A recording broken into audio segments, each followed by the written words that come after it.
Hello, and welcome to the Infernal Gaming Podcast. You can listen to this podcast on Apple, Spotify, and all other major platforms. But if you're watching the video version on YouTube, make sure you like, comment, and subscribe. Okay, bye! What's good, everybody? It's your boy BLAZEDxENFERNO, and we are back after another kind of long hiatus. We're like, say only like a month. Been a month since the last podcast. I don't even remember. It's been years. Yeah, it's been a while, man. And we got a lot to talk about tonight. A lot has happened. A couple games have came out. And I feel like the review section right now is about to be very 50-50. I got two without Eknight, and Eknight's got two without me. So before we get into that, though, how you been, though, bro? How you been?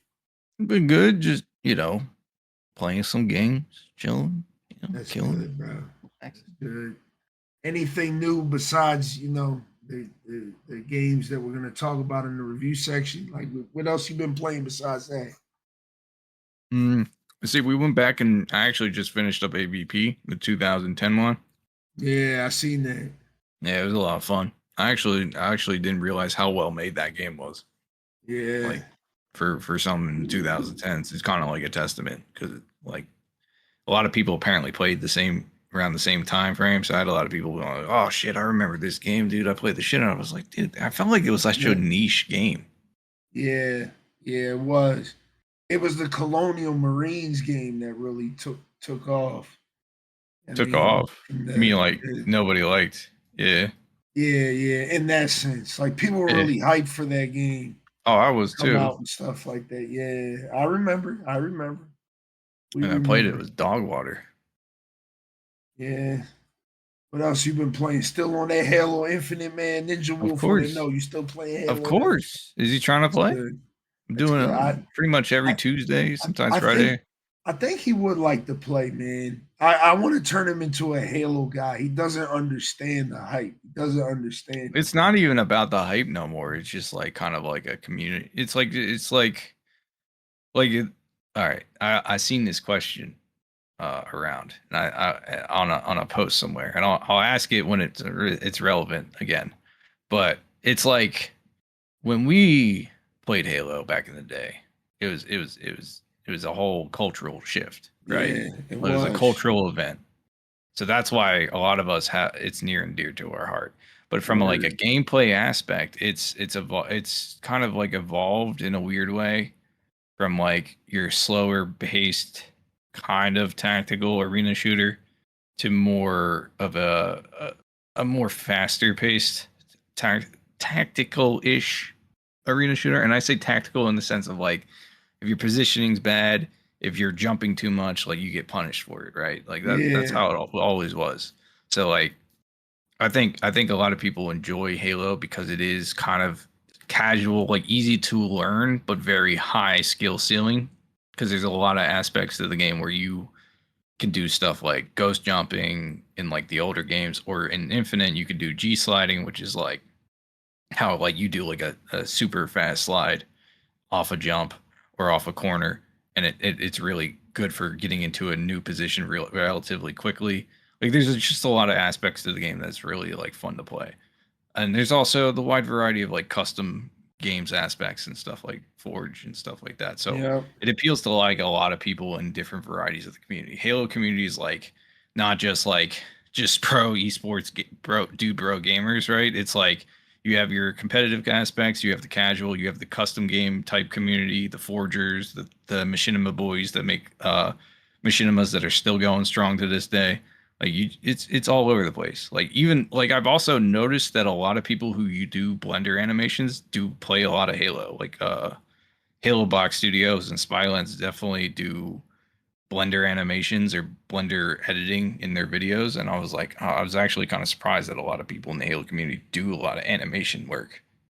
And it also makes sense because the modding community for Halo have a lot of people doing like mods and stuff. They're basically reworking older games. So they got like Rejected Shotgun is doing like a whole first he did Halo 2 Forge, so you can forge in Halo 2 now with that mod, make your own custom maps.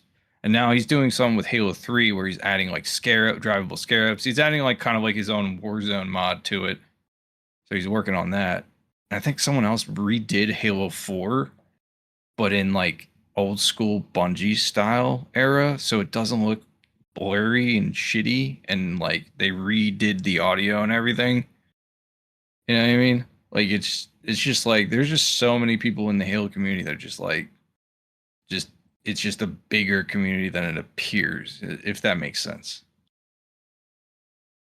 Yeah, like I understand like younger people like not understanding the hype behind Halo, but you got to understand like Halo is like for a lot of us like where it all started. You know what I mean? Like me, like I grew up like I say all the time on stream, I was playing Call of Duty on the PC, Battlefield on the PC.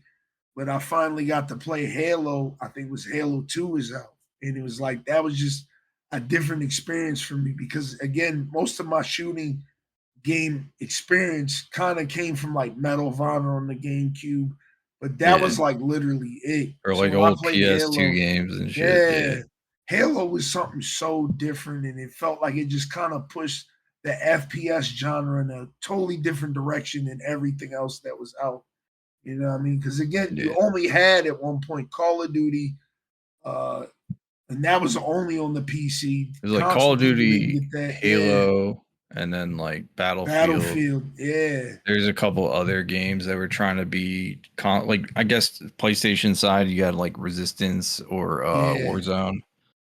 Or not Warzone, Killzone, my bad. Those yeah, But again, yeah, none of those really took off past like their platforms. yeah. So like Halo is like E Night said, a cultural thing. Like it's yeah, crazy, man. like Halo It's 3's launch crazy. was a legendary, like Yeah, something that we will never have again. Like I will it never will never forget. happen again Yeah, because of yeah, how gaming has changed to digital mediums. It is no longer physical. So Halo 3's yeah, launch bro. was crazy when it It was happened. insane, bro. I was there for it. And it's I was there for also that. the Modern same Warfare studio 3, amazing, man. develop Halo is the same studio that's developing the game that defined the looter shooter genre for online playing. Honestly, probably kicked off the live service plague. Yeah, So, yeah, yeah. We'll talk uh, all about that. We will talk all yeah, about that.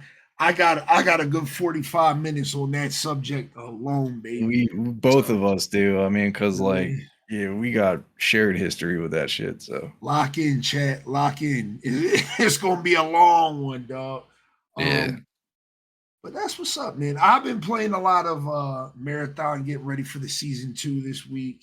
I Um, have the game. I haven't touched it. I'm going in kind of blind on Thursday, so Yeah, we I'm got to do looking some forward to it. runs, bro. We got to do. I've got They're 75 also hours in.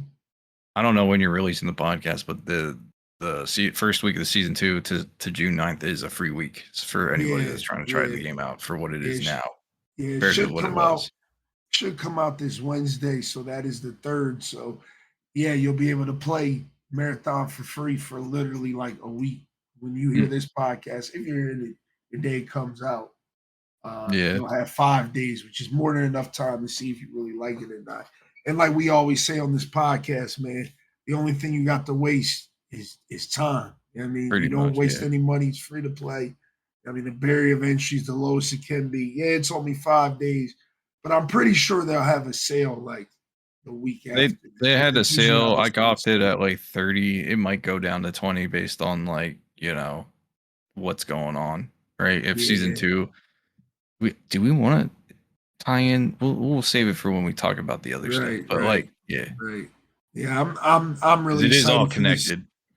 I'm really excited for this second season because I feel like season 1 they learned a lot, they tweaked a lot, they changed a lot, and it Yeah, feels like season 2 it's like they're perfecting everything that they've learned from season 1. So season 2 is a great starting point. I think they made the loop easier to understand for what I mean. That's like I tell people that's the hardest thing about the game is like learning the loop, learning which contracts you want to do, what trees you want to unlock, and stuff like that. They've kind of simplified that. yeah. I think that was one of my Yeah, my complaints with the when you're back at wherever you're at, the home base or whatever, you're convoluting like skill trees and stuff between factions and stuff. I feel like it was too complicated for a regular casual player to learn. Yeah, they've cleaned that whole UI up. They've cleaned that whole thing up. So I'm excited for that. I've heard PvE is a thing that they've been talking about, like a PvE only. Oh, that reminds me. There's also an Arc Raiders PvE thing too. So that might be a thing. Yeah, but that's we'll talk about that later. But like, that's going to be interesting how they're going to work that. If that's true. I think Marathon is really good, man. Despite again what we're going to talk about later on in the podcast with Destiny and Bungie as a whole, I think Marathon's in a great spot, man. I've been putting a lot of time. If you've been watching the streams, I've been putting a lot of time into that game on stream and off stream. I know y'all might have seen reels or like TikToks. I've been playing the hell out of it. I enjoy the game a lot. I mean, I've kind of put Arc Raiders down, but again, we'll talk about that later. But I've been playing a lot of Marathon, a lot of Forza, which we'll talk about. I've been playing a lot of. I kind of came back to COD, so I've been playing a lot of shit, and we'll be talking about all of that in a little bit. But let's start off with the review section, man. Let's get into it. I'm gonna talk about the first game here. I don't think we've talked about it on the last podcast. I mean, if I'm correct, yeah. If the times of release kind of match up, because I think the podcast dropped like a couple days before Pragmata came out. So we're gonna be talking about Pragmata. I don't have a lot to say because this is probably, as of right now, my runner-up for Game of the Year, if not the contender with Resident Evil 9 for Game of the Year right now. I'm just gonna give you the rating straight off the bat. I mean, it's a 10 out of 10. It's a 10 out of 10. This game is amazing. The gameplay was awesome. The mechanic of like solving a puzzle, the hacking a little bit while shooting at enemies and managing your different power weapons, because it is, in the sense, like we just got done talking about Halo, like an arena shooter type of third person experience. So you find power-ups and you walk into a room, you have to defeat all the enemies, but there's like power-ups on the ground, like in the form of different weapons and hacks that you pick up, and you have to be able to know what they all do and manage them, coordinate them appropriately. Like you have like your basic pistol, or you later upgrade to like an AR, which is just to deal straight up damage. But then you have like your red power weapons, which are all about doing damage. You have your blue, which is like a defensive ability, like you could throw down like a bubble shield or something like that, or like you can pull out like a musket type thing that like blows enemies back, give you like some space.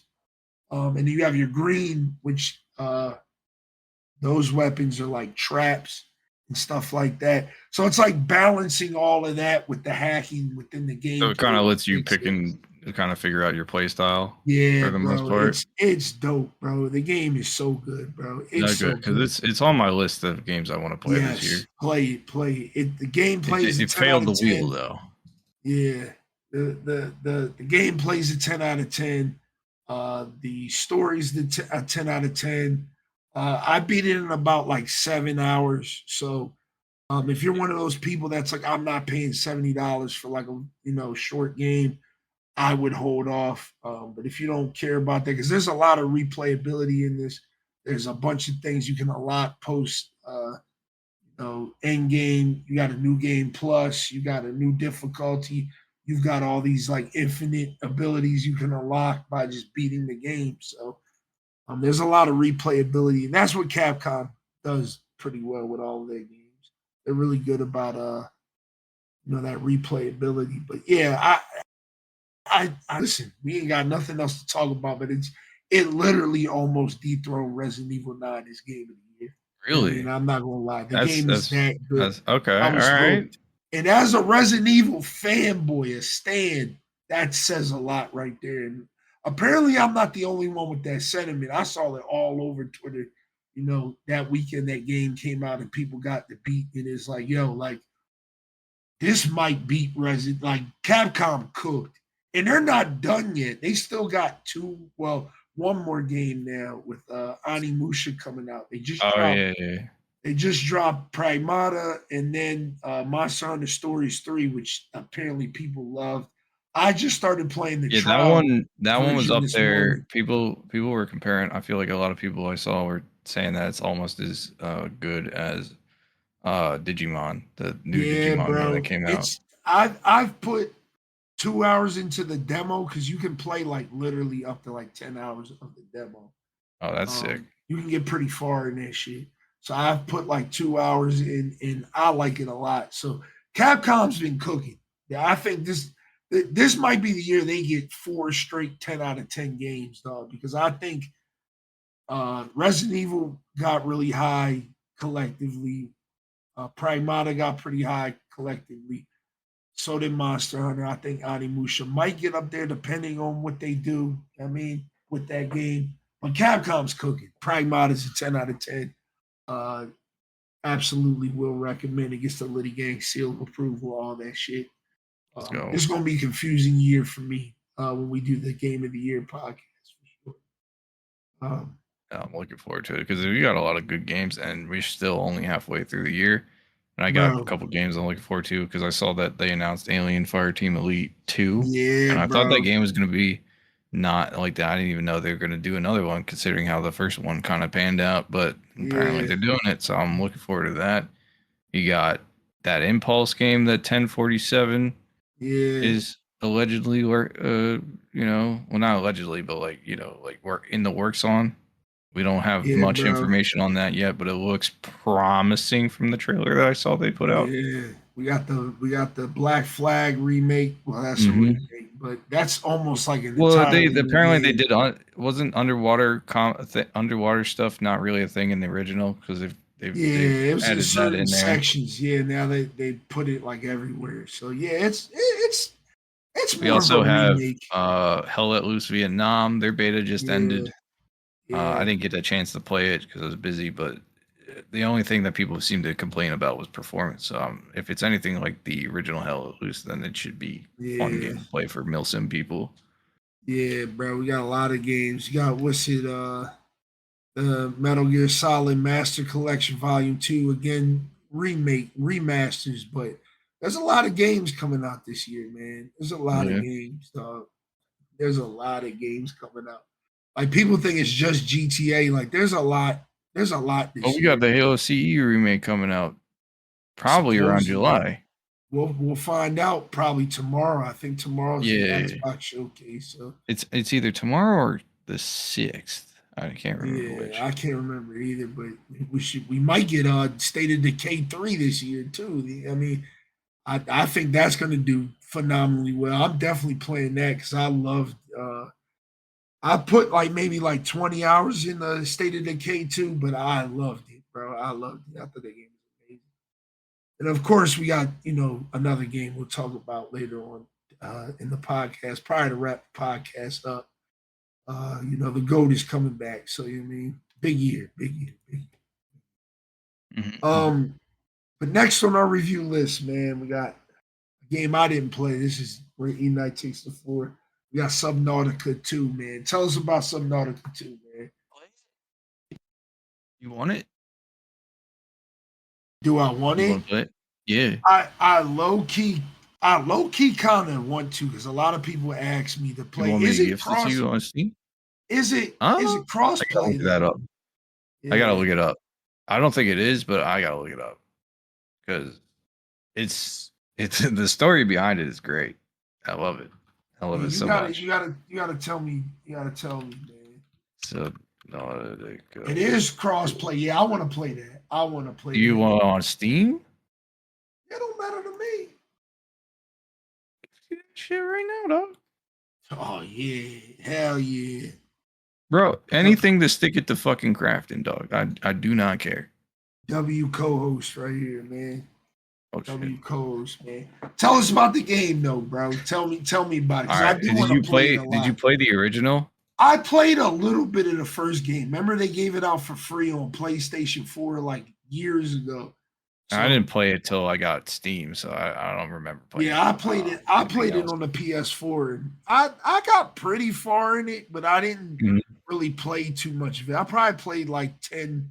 It was definitely under 15 hours. You know what I mean? Okay. I played a good yeah, I got to. I think I got to a part. I know I got to the secret island base thing where they shoot down the Aurora that's trying to save you again. I think it's called the Aurora. I think I got like, I want to say 25-30% through the beginning of the game, and then I got distracted playing it else, other stuff. But all right, that's done. There you go. Check your Steam. Anyway, so we'll banter back a bit for this. So the backstory for this, Subnautica 2 has technically Subnautica 1 was well loved, had its criticisms. It was an early access game, kind of like Subnautica 2. Below Zero, I think, is the one that a lot of people didn't like a lot of. Like, it wasn't bad, but it just wasn't as good as the first one, I think. And then Subnautica 2 is the second sequel to the first game, which follows a lot of the similar tropes of the first game, but as a sandbox survival game with very thalassophobia elements, it is very well made, almost like even better and smoother than the original. I really like it a lot. I have about 15-20 hours into the game. You've been playing it solo, or you've been playing it with solo people? Yeah. Ooh, and you got that much time in it?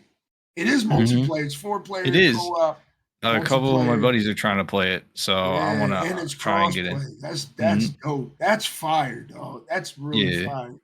But yeah, no. Aside from a couple, yeah, dude, you should check it out. But aside from a couple bugs for multiplayer, it is pretty good. I like their new system for the DNA splicer thing that gives you like the abilities. It allows you to like kind of like scan creatures now, and then you can once you get the bioscanner, you can start scanning them and then giving yourself like passive and active abilities based on the creatures you've scanned. So like you can basically kind of like, there's one where they give you 3 traits for free, but you can only have like 1 right now at a time. One is like if you swim close to the surface of the ocean floor or something, you swim a little faster. And then the active ability is like a speed boost that you can launch yourself out of the water like a dolphin. So so those types of abilities are pretty cool. But yeah, dude, everything's terrifying. So it's like the original game. Once you can go down to the really deep places. The Leviathans and the creatures are legitimately huge. I think the only thing, and it's part of the Subnautica controversy, to me, it's like not even a controversy. It's just like, all right, the devs just don't want you to do that, and that's fine. You can't really kill any of the bigger fish like you could in the first game. They're trying to add more stuff in so that you just deter it, but like their mindset is like pacifism type shit, so they don't want you to like I guess like kill everything, because I think in this game and in the first one, I'm not sure about Sub-Zero, the resources are kind of limited, so they don't really respawn. So you're kind of like, you kind of are forced to go out past the shallows to go do stuff and find stuff. So I think that's kind of why they don't want you to just like kill a bunch of fish and then like they don't respawn, and then you're kind of screwed. But that was like one minor controversy, and someone already made a mod to where you can just kill the fish now with a knife. So it's not even like, it's kind of just like how you prefer to play the game. If you're trying to look for like a survival horror-esque sandbox survival game, this is kind of the game to do it. It's still a lot of fun to play. The base building's pretty good. You said survival horror, and I like you said that, because I'm terrified of fish. I'm terrified of sea. So it's like, this shit's going to scare the hell out of me. The Collector Leviathan is fucking frightening, dog. He's a whole Kraken, man. I'm looking forward to playing this, man. And you go into that region where he's at, and a couple regions beyond, and it's very nerve-wracking because you can't see shit. It's very deep, you know. and you can go pretty deep.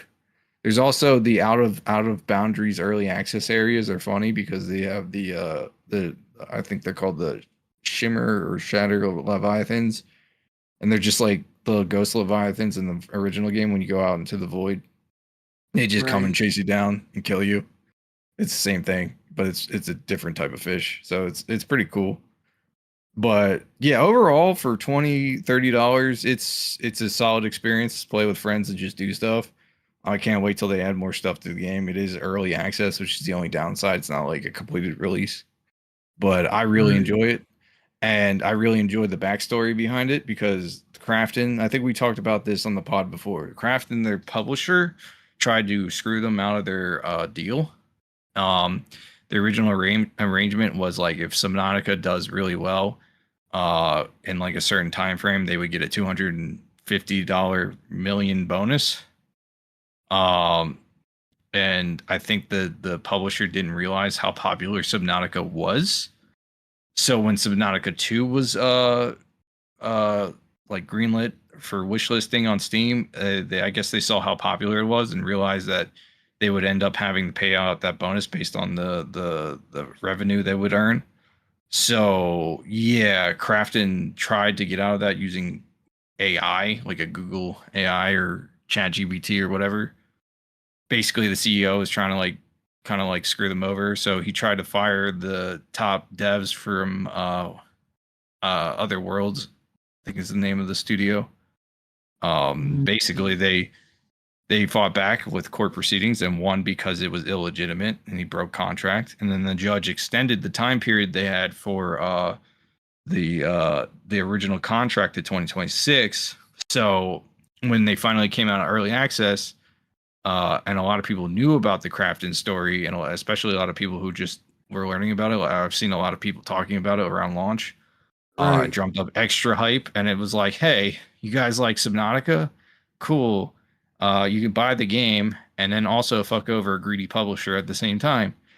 So right now, I think they just surpassed like a couple million.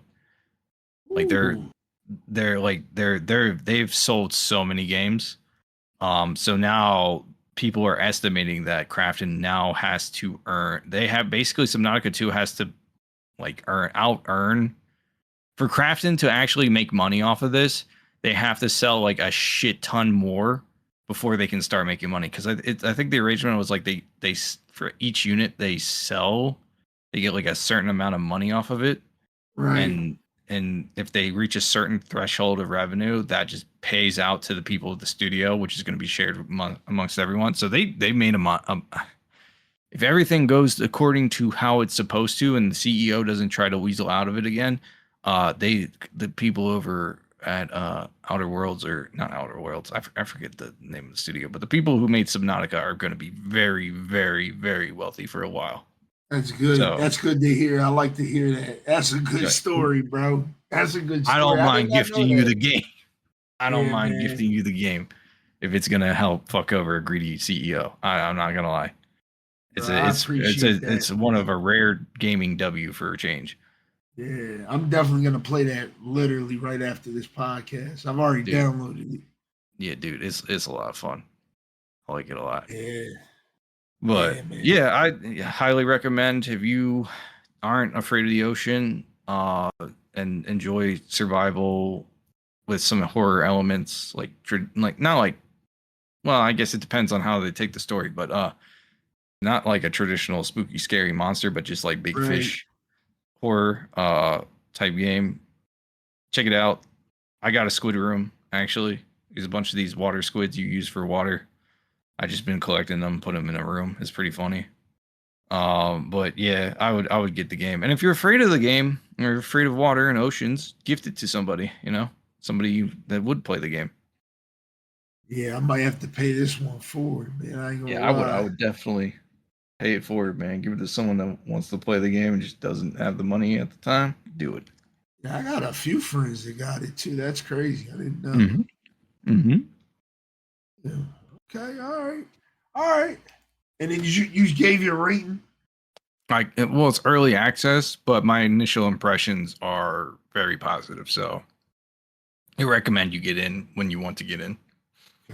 Okay. Like it's definitely a Sounds buy good. for me right now. All right. Sounds good. All right. Well, there's another game on this list that you just played too. You've been streaming it a lot. I think you're going to be streaming it this week. Um, Well, I Far streamed it Far last. West. It is Yeah, like I think Hell Divers esque type game. it Uh, is. It is a friend slop ish, Helldivers extraction ish type game for you sure. think It like Deep is. Rock Galactic, like one of those Yeah, type kind of like games? that. Kind of like Deep Rock, but not like Okay. super hardcore. It's a lot. It's basically you play as a robot, a robot cowboy. You get a horse. You can ride around on a horse. You go into a map. Map has a bunch of randomly generated objectives and stuff for you to do. Every map has a final boss fight, and then you got to run and extract on the trains that fly around. It's goofy as hell, but the gameplay is pretty good. Shooting's a lot of fun. You also have you'll run around and you'll get these cards that gives you like passives.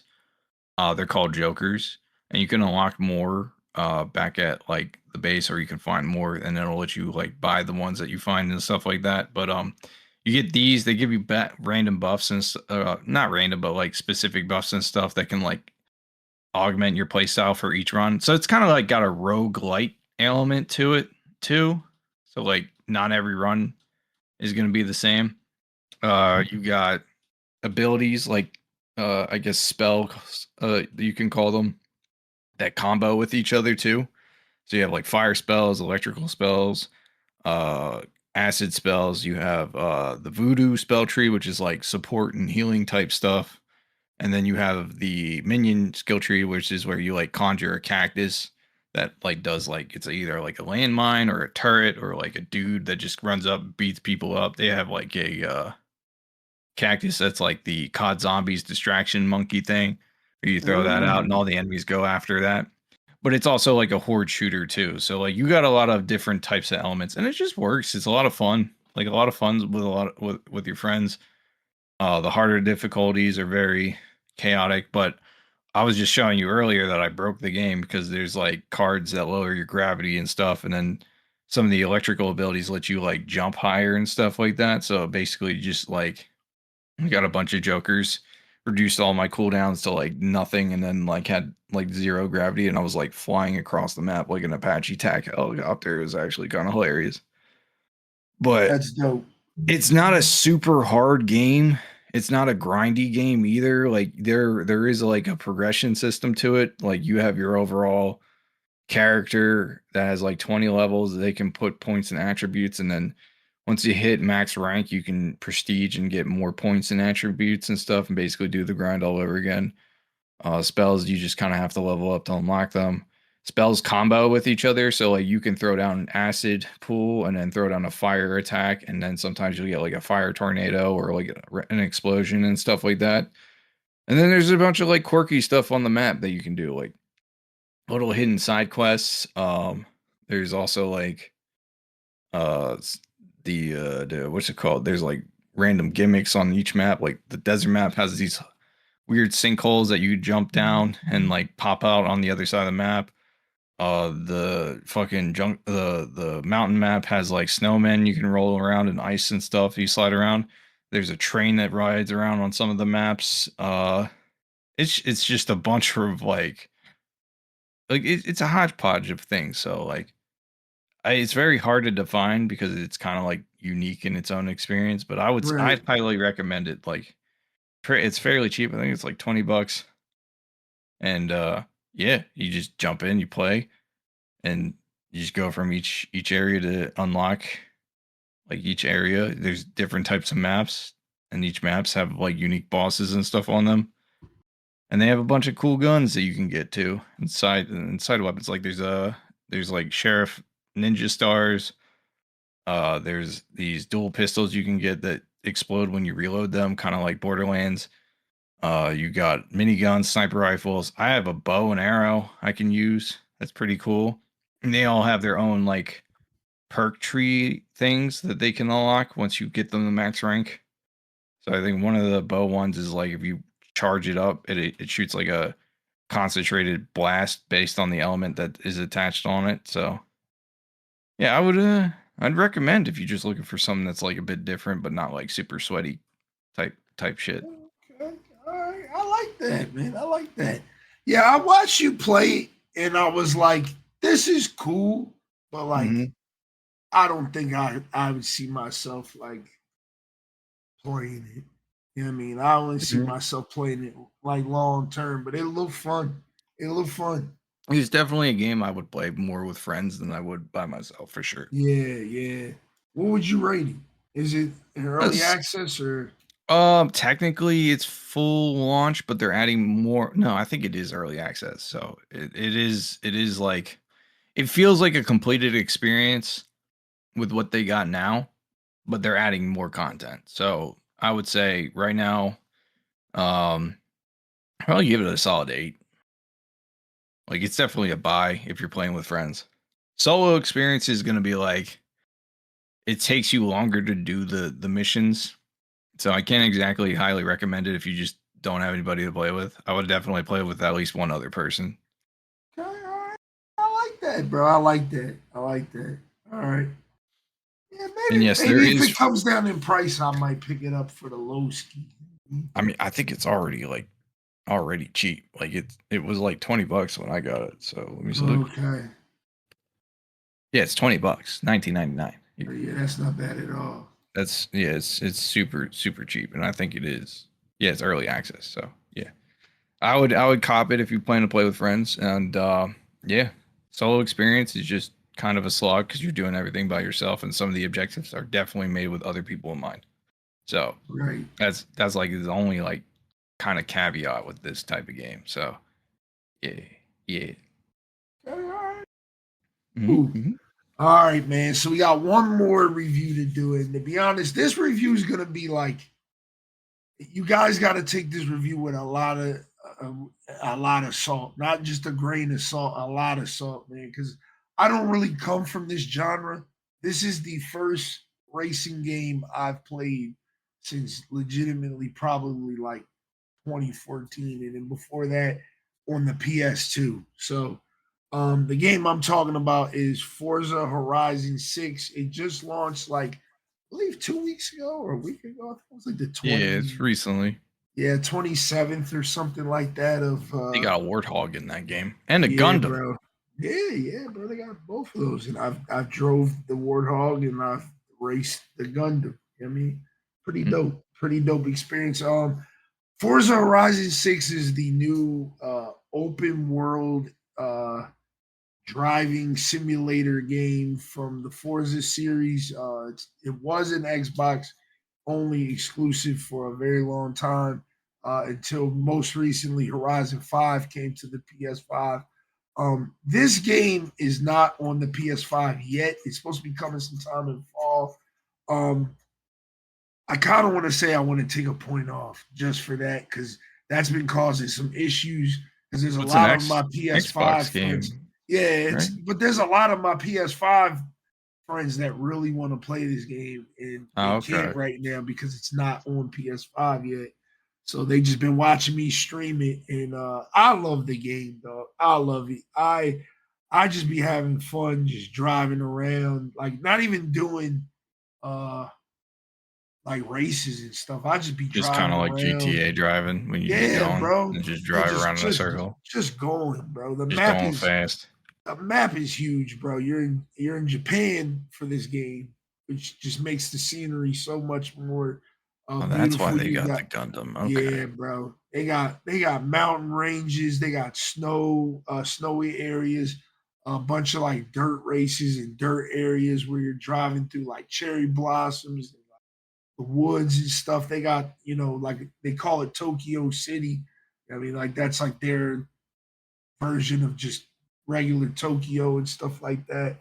It's really dope, bro. They got like a bunch of like drag strips. You can just go straight down and just try to go as fast as you possibly can. I love this game, bro. It's just a great community game. Mm. You can play with up to 12 of your friends on the same like server at a time, which is pretty dope, along with other like random people. So I don't know how many people are in a world, but you can have 12 of your friends in the same world in a convoy together, doing races together, all types of stuff. It's dope, bro. It's dope, dog. I highly recommend this game, even if you're like somebody like me that doesn't like racing games. Yeah, I'm not as huge unless it's like a Mario Kart type game where there's kind of like a like gimmick to it. I'm not a huge like racing sim type dude. So Yeah, bro, I'm not either. So like I'm enjoying this game a I lot. know there's a warthog in it. I was tempted to get it because of that, because that's all I would use. But at the same time, It's on Game Pass. So if you have the Game Pass uh for PC. PC, yeah, it's on Oh, there. Yep. Try Yeah, it. bro. Try it out. I love it, bro. It's a 10 out of 10 for me. I mean, I'm not even a racing person, bro. I love it. I think it's a lot of fun. But yeah, that's pretty much the review because I can't really give y'all too much on like the driving. It's got cars. aspect. You go fast. Yeah. It's a vibe. Yeah, bro. Like that's it. It's great. I love it. I'm having fun. It might make the list. It might make the list. Might not. I don't know. We'll see. Yeah, bro. We gotta talk about it, bro. What are we talking about, man? The main topic of today's show, dog. You want to take them in on this? Go ahead, man. Take them in on this one, man. I feel like you should take the lead on this because out of the two of us, you have more time with the franchise than I do. You already know why I left the franchise. You know why I put down my cape as a hunter. You already know why. And I don't wanna re-litigate that. Yeah, I will mention it briefly, but like when we come to it. But why don't you take the lead on this? Because you're hurt. I am, dog. I am. I'm hurt, but at the same time, I'm happy, dog. And if you don't know what we're talking about Destiny 2 is coming to a developmental end. The end of its development is over. After June 9th, there will be no more content updates for Destiny 2.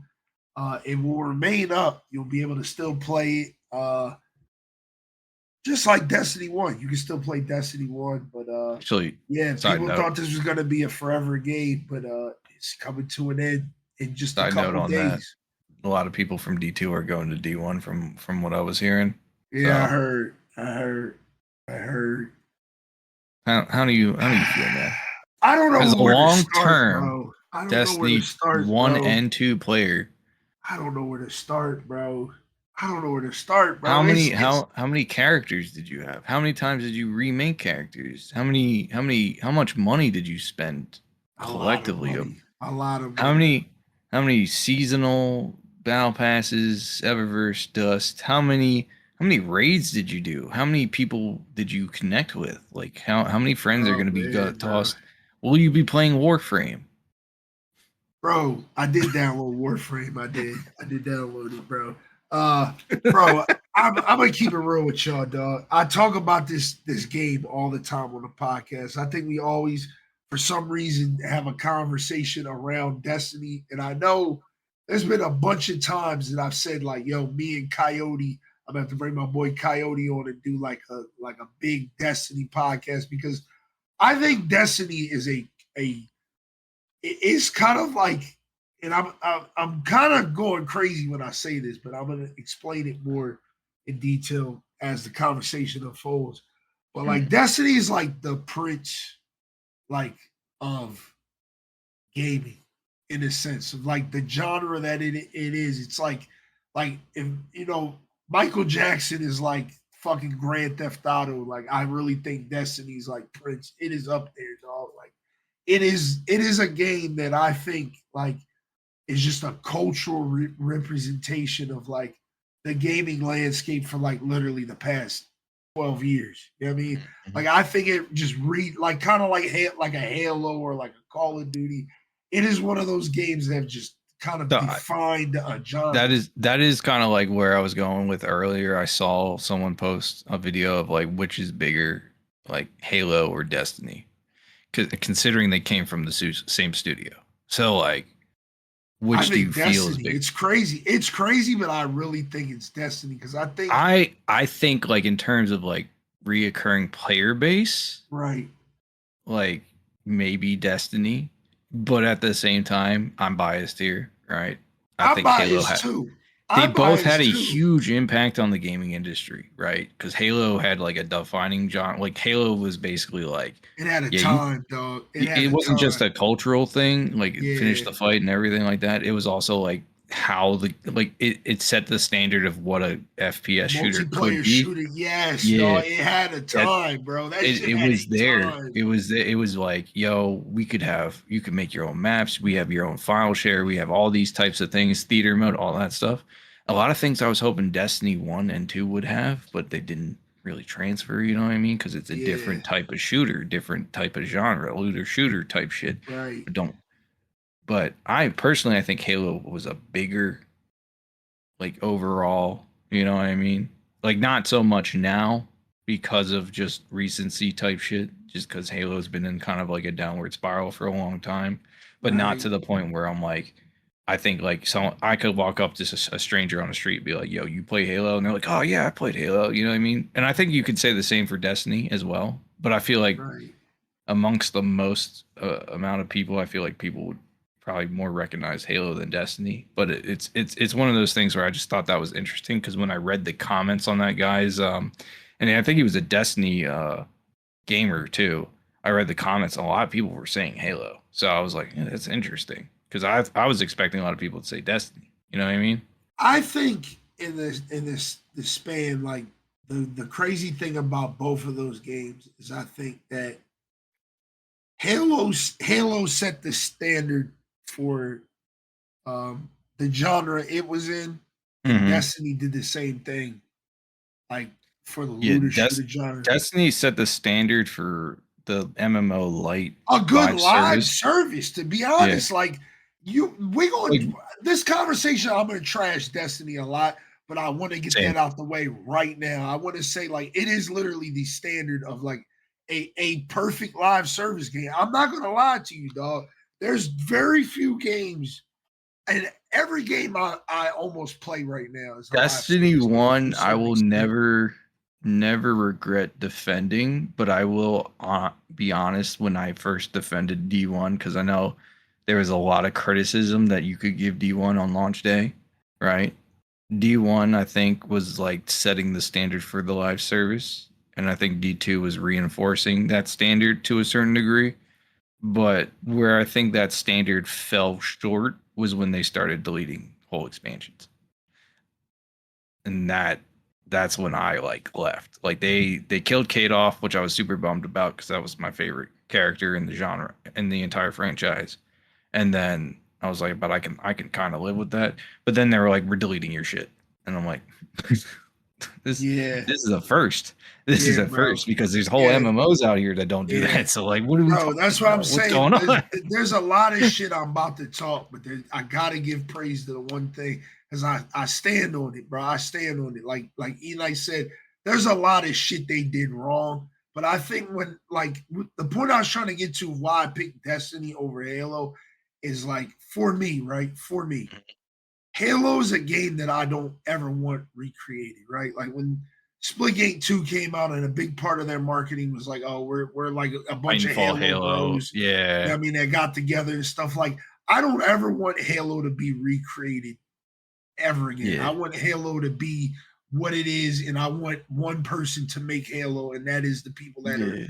Like I unfortunately don't making mind. Halo now. You know what I mean? But that's all Yeah. I want. I don't want Halo in 80 different ways. It's kind of like the same way I feel about a game we're going to talk about later with the other game that the Splitgate studio is working on.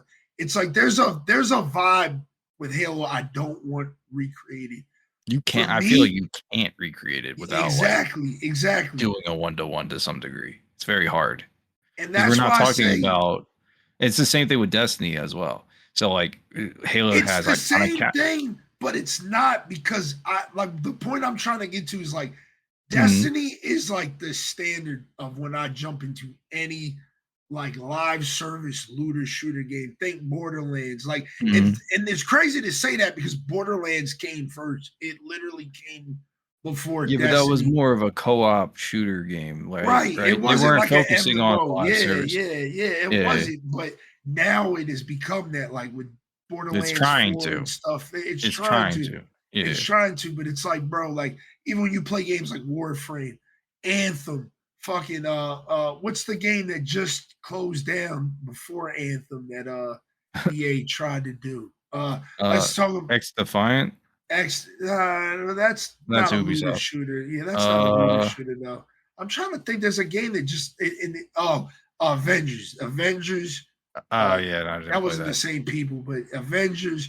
You've got Yeah, fucking Suicide Squad, I Outriders. guess. Suicide Squad was the I one I was remember trying to Outriders. think I of. played Yeah, Outriders for a bit. Outriders is bro. just different It type of literally vibe. Destiny is the father of all of that. It is literally the fucking the beginning of all of that. We wouldn't have any of those games if it wasn't for Destiny. The crazy thing is most of, if not all of those games failed. Avengers failed, Anthem failed. Fucking they tried the same thing with Dragon Age and had to revert because they knew they would fail. Right. I'm hearing the First Descendant is failing. The First Descendant is Oh, I basically forgot about that shit.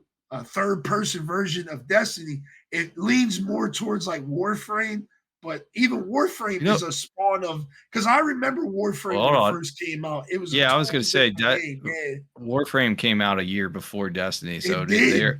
yeah, But they but took a lot of influence from Destiny, dog. I yeah, remember when that after the game first fact. came out.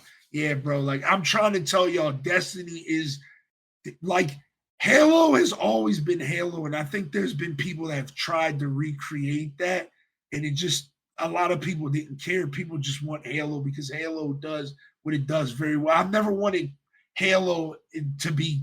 I've never wanted Halo to be Call of Duty, and I've never Yeah, wanted Call of that's why I Duty to hate be Halo 4 Halo. You know what I because mean? that was them basically saying, "Oh, we might as well go appeal to the COD players Yeah, and that's because fuck our Call of own." Duty is its cultural thing in its own as Yeah, well. You know what I but mean? it's like you want a different type of variety of shooter. Like Call of Duty Right, doesn't do it for right. me. I want my sci-fi arena shooter, Yeah, yeah, and that's yeah. Halo and And Call of Duty's. unfortunately, Halo Studios is the only one that knows how to do that.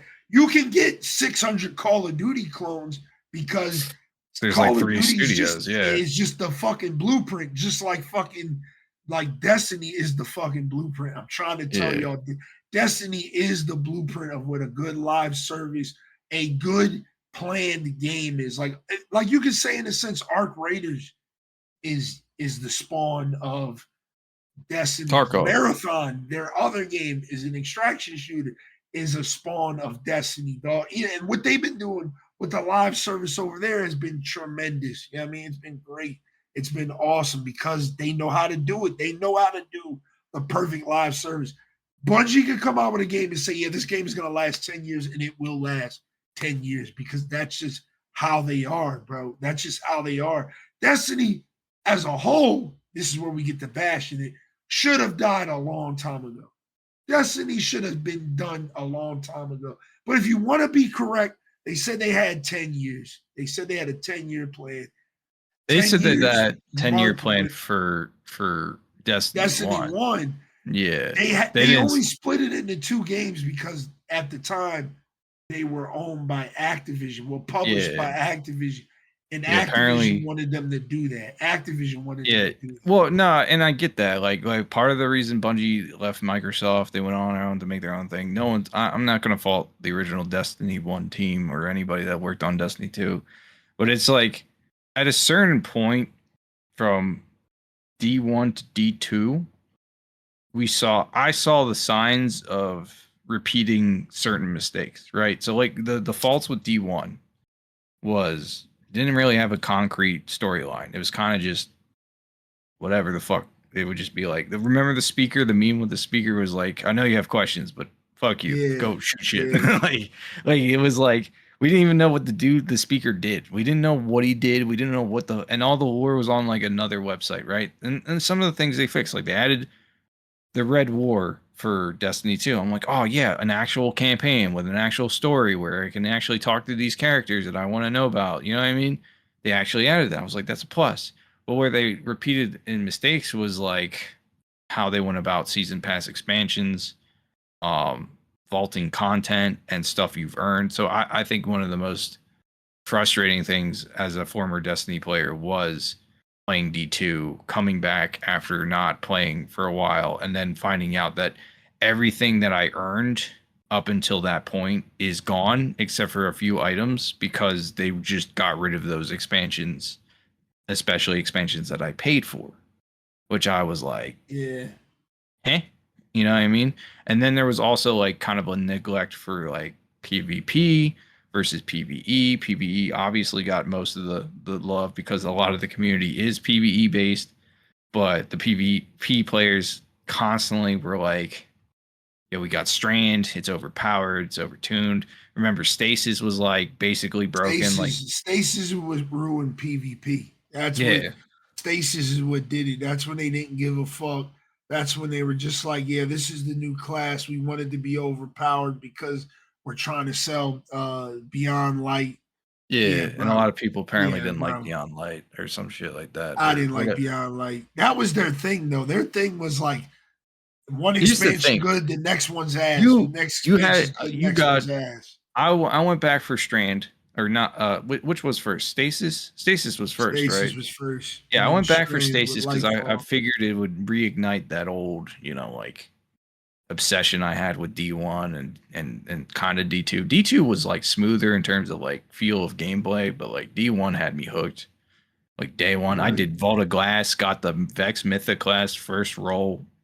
Not even, didn't even try. I got pulled into a raid, had no idea what I was doing, had zero concept of how the raid worked. I just did what I was told, and then I got the legendary raid weapon first try, uh, from the Vault of Glass, and I was like, oh shit! And then I used it in multiplayer, and it was like fucking phenomenal. And then they nerfed it because people were bitching, but like it's like that high of getting the best gun in the game at that time from the hardest activity was like crazy. So like going from that to going to like D2 where it just felt like it was more like more streamlined, more kind of monotonous to do shit. And then like you want me to keep repeating these habits and doing this thing over and over and over and over again to get better loot and stuff like that, which is part of the appeal of looter shooters and live service type games. Right. Um, but then it felt like you weren't really evolving the content; it just felt like you were just bloating it up. And then added the insult to injury to taking away the content that I've earned and paid for. And now you want me to come back to a worse state for some of the because I liked Destiny PvP. I really did. I liked Iron Banner. I liked the faction wars. I liked pretty much everything like Destiny PvP. Like it was a lot of fun. And then you added Stasis back, and I was like, I can't even play the game. Like I get frozen every 2 seconds by these dudes with ridiculous builds that have been playing this game way longer than me because I took a break from it. And then I think you got me back into Destiny 2 for Strand on PC. So I came back, I did Strand, and then I was just like, I'm still not having fun with the game. You know what I mean? Yeah, bro. Yeah, bro. Yeah, man. Like, see, I'm a Destiny fan, bro. Like I say it on the podcast Mm-hmm. all the time. I know there's like at least 60 episodes where I said there was a point when Destiny was my favorite game of all time. It was it was to me it was better than Skyrim. There was a time when it ultimately degraded into a game I would say is more in my like top 20. And that's just because of like everything Ian and I talked about, just kind of the years of dealing with this game. Because this is like this to me is the longest game I've ever played. I've never played any game.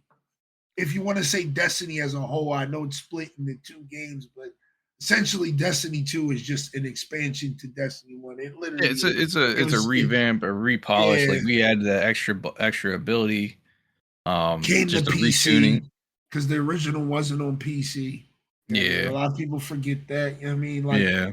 Destiny 2 is a sense just an upgrade of D1 because at the time back in the day, you didn't just it was a little bit more complicated in 2017 to just revamp a free-to-play game. You know what I'm saying? And at the time, it wasn't even a free to free-to-play play. Yeah, game. no, it was a full $60 release. Again, we're going to get into that. But, you got to understand, back in those times, it wasn't like how Fortnite went through these different evolutions where you could kind of almost say Fortnite became Fortnite 1 to Fortnite 2 to Fortnite 3 to Fortnite 4 over the years.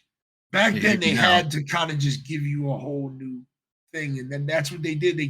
They bundled in a new campaign with Destiny 2. Yeah, I mean, they took away all of your shit for lore, quote unquote, air quotes, lore reasons. You know what I mean? But Destiny 2 was in essentially just Destiny 1, just reset for everybody. You know what I mean? Because it was coming to a new platform and stuff. Years later, it would become crossplay. Because remember, in the beginning, it wasn't crossplay. I mean, and then years later, it would also become free to play because it wasn't free to play. So Destiny went through a bunch of evolutions, and that's why it kind of fell off.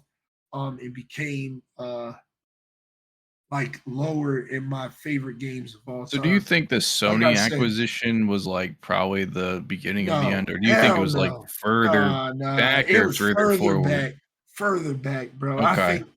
I think they got acquired around like the Witch Queen. I think they got acquired around then, maybe a little bit before then, maybe one of the smaller expansions before then, but like, yeah, it was way before then, man. Like, Destiny has been like the kind of what to do as a live service, but also not what to become as a corporate entity. Live service.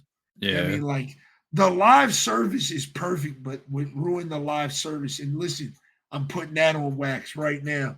It's not Marathon that killed this game. It was one person, and his name is fucking Pete Parsons. Say his name. Stop saying Marathon was the reason behind Bungie shutting down. No, it's Pete Parsons. He has single-handedly destroyed Bungie, which has single-handedly destroyed Destiny as a product.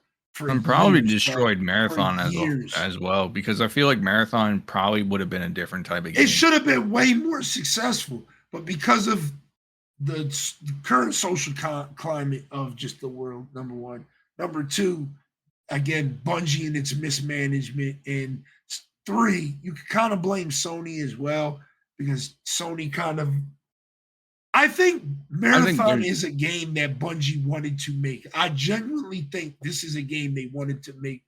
If you really look at, I watched this whole 3-hour video of this guy kind of talking about the failure of Destiny, and like one of the things he brought up is like, you could tell Marathon is a literal labor of love. You can tell like it is something that it wanted to be made. It's not like, okay, we have to, make Daddy Sony happy, so how can we make a live service game? They already had an amazing live service game, and all they had to do was say, yeah, Destiny 3.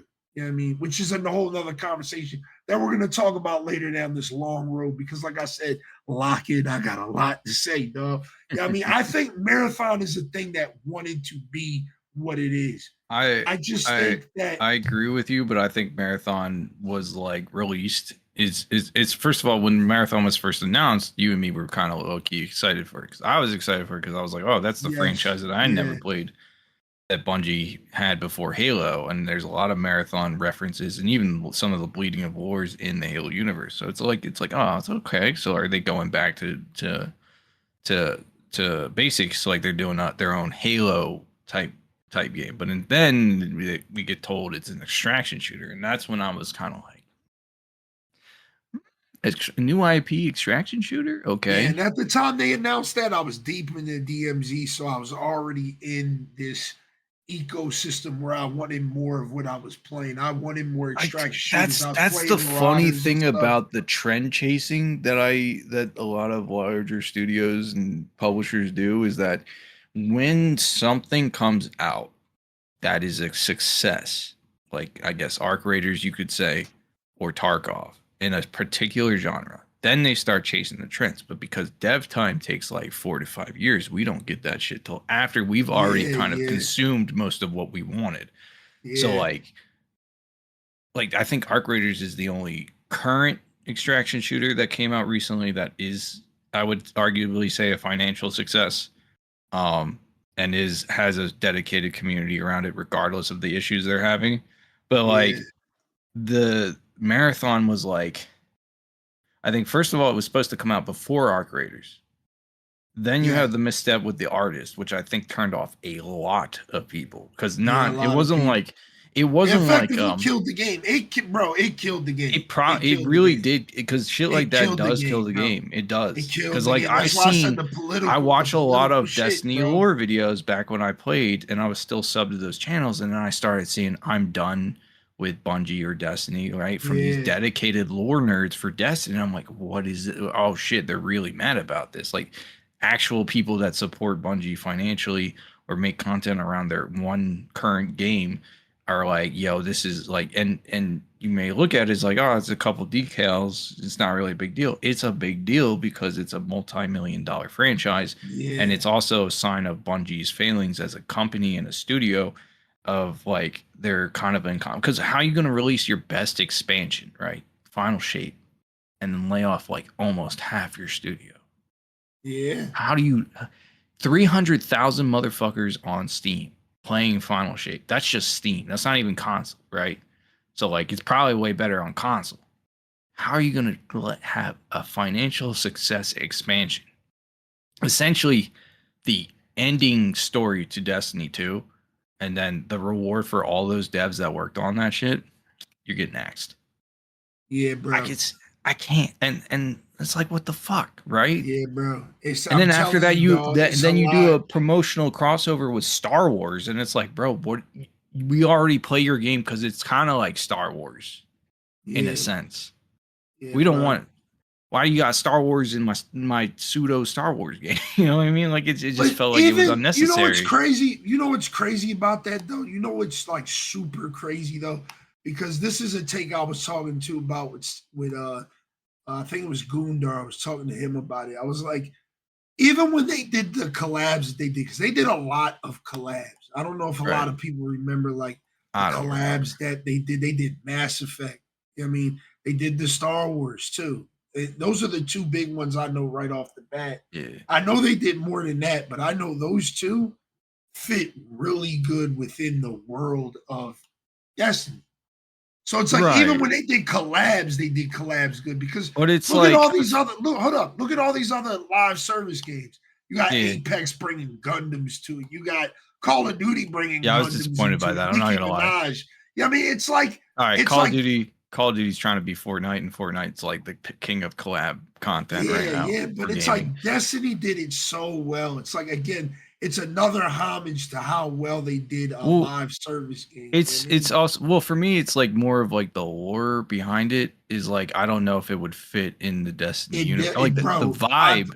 I played the Star Wars shit. I played the I didn't beat it. I played a lot because somebody gifted it to me for my birthday, actually. Right. So I got the fucking the Star Wars expansion and the one before that, the Edge of Fate. And I will say it's like seamless, bro. They make it seem like the Star Wars universe is inside of the Destiny universe. It's like already there, bro. Like I'm telling you. I'm going off of only your perspectives, but I feel like because like with Helldivers, they have crossover content, but they've done it in a way, and I'm looking forward to the Warhammer one. I'm interested in seeing what they're doing with that because they can do a lot with that. But like, in a way, the way that Helldivers did their lore integration with collab content like Killzone and stuff is that like the ODSTs for the Halo crossover is a cartoon TV show in their universe. It's not even like an actual like, oh yeah, we're part of the Halo universe. So that's why I'm like, you kind of disconnect me with Destiny, because if Destiny's like, yeah, we're actually part of the Star Wars universe, then it's like, well, as a Star Wars fan, I was like, nah, bullshit. And then like as a Destiny fan, I'd be like, like, you know, like I see the vibes. It is definitely like a similar vibe, but like it feels like now you're gonna pull from Star Wars lore, but only specifically for this expansion, and then never use it again. And that's where the disconnect comes for me, because it's like, are you going to continue with these storylines, or are these just one-off throwaway characters that don't fucking matter? And they seemed like there were characters, not to cut you off, but it seems like they were characters that were built for the Destiny universe. So it's like the main character of the Star Wars shit on the Guardian side is Gambit. But there's also this girl you meet that has like, you know, the lightsaber. She's like force, quote unquote, sensitive and shit like that. So Did they it's say like the Force she's in that game or no? Or in the it's expansion? complicated, bro. It's like a different version of the light. You know what I mean? So it's like Okay. they've crafted the characters to fit the Destiny universe. I wouldn't be surprised if she came out of that expansion. Same thing with the main bad guy. He's part of like the new story arc that they were starting with Edge of Fate with the they're called the what are they? They're all numbered and shit. Oh, the nine. So you got the nine, you got the fourth, the fifth, the sixth. You know what I mean, they're the nine and shit like that. That was the saga that we were in with the Star Wars shit. So it's like I said, they did really good with it, bro. Like I'm telling you, they, as a Star Wars nerd and as a Destiny fan, I thought they did really good, kind of meshing those two worlds together. You know what I Okay. mean? But that's also the question of like when collaborations tend to overtake the original identity of the game. That I think that's like the conversation I think a lot of people were having with the trying Star to Wars have, expansion. Because it's yeah. like that's a huge conversation with Call of Duty. Like I even saw they said that Call of Duty 4, the new one, which separate topic from this, but is saying they're going to do grounded skins, which I'm like already eye rolling and not believing, but because I felt like they said the same shit for other stuff, and then they just immediately broke that.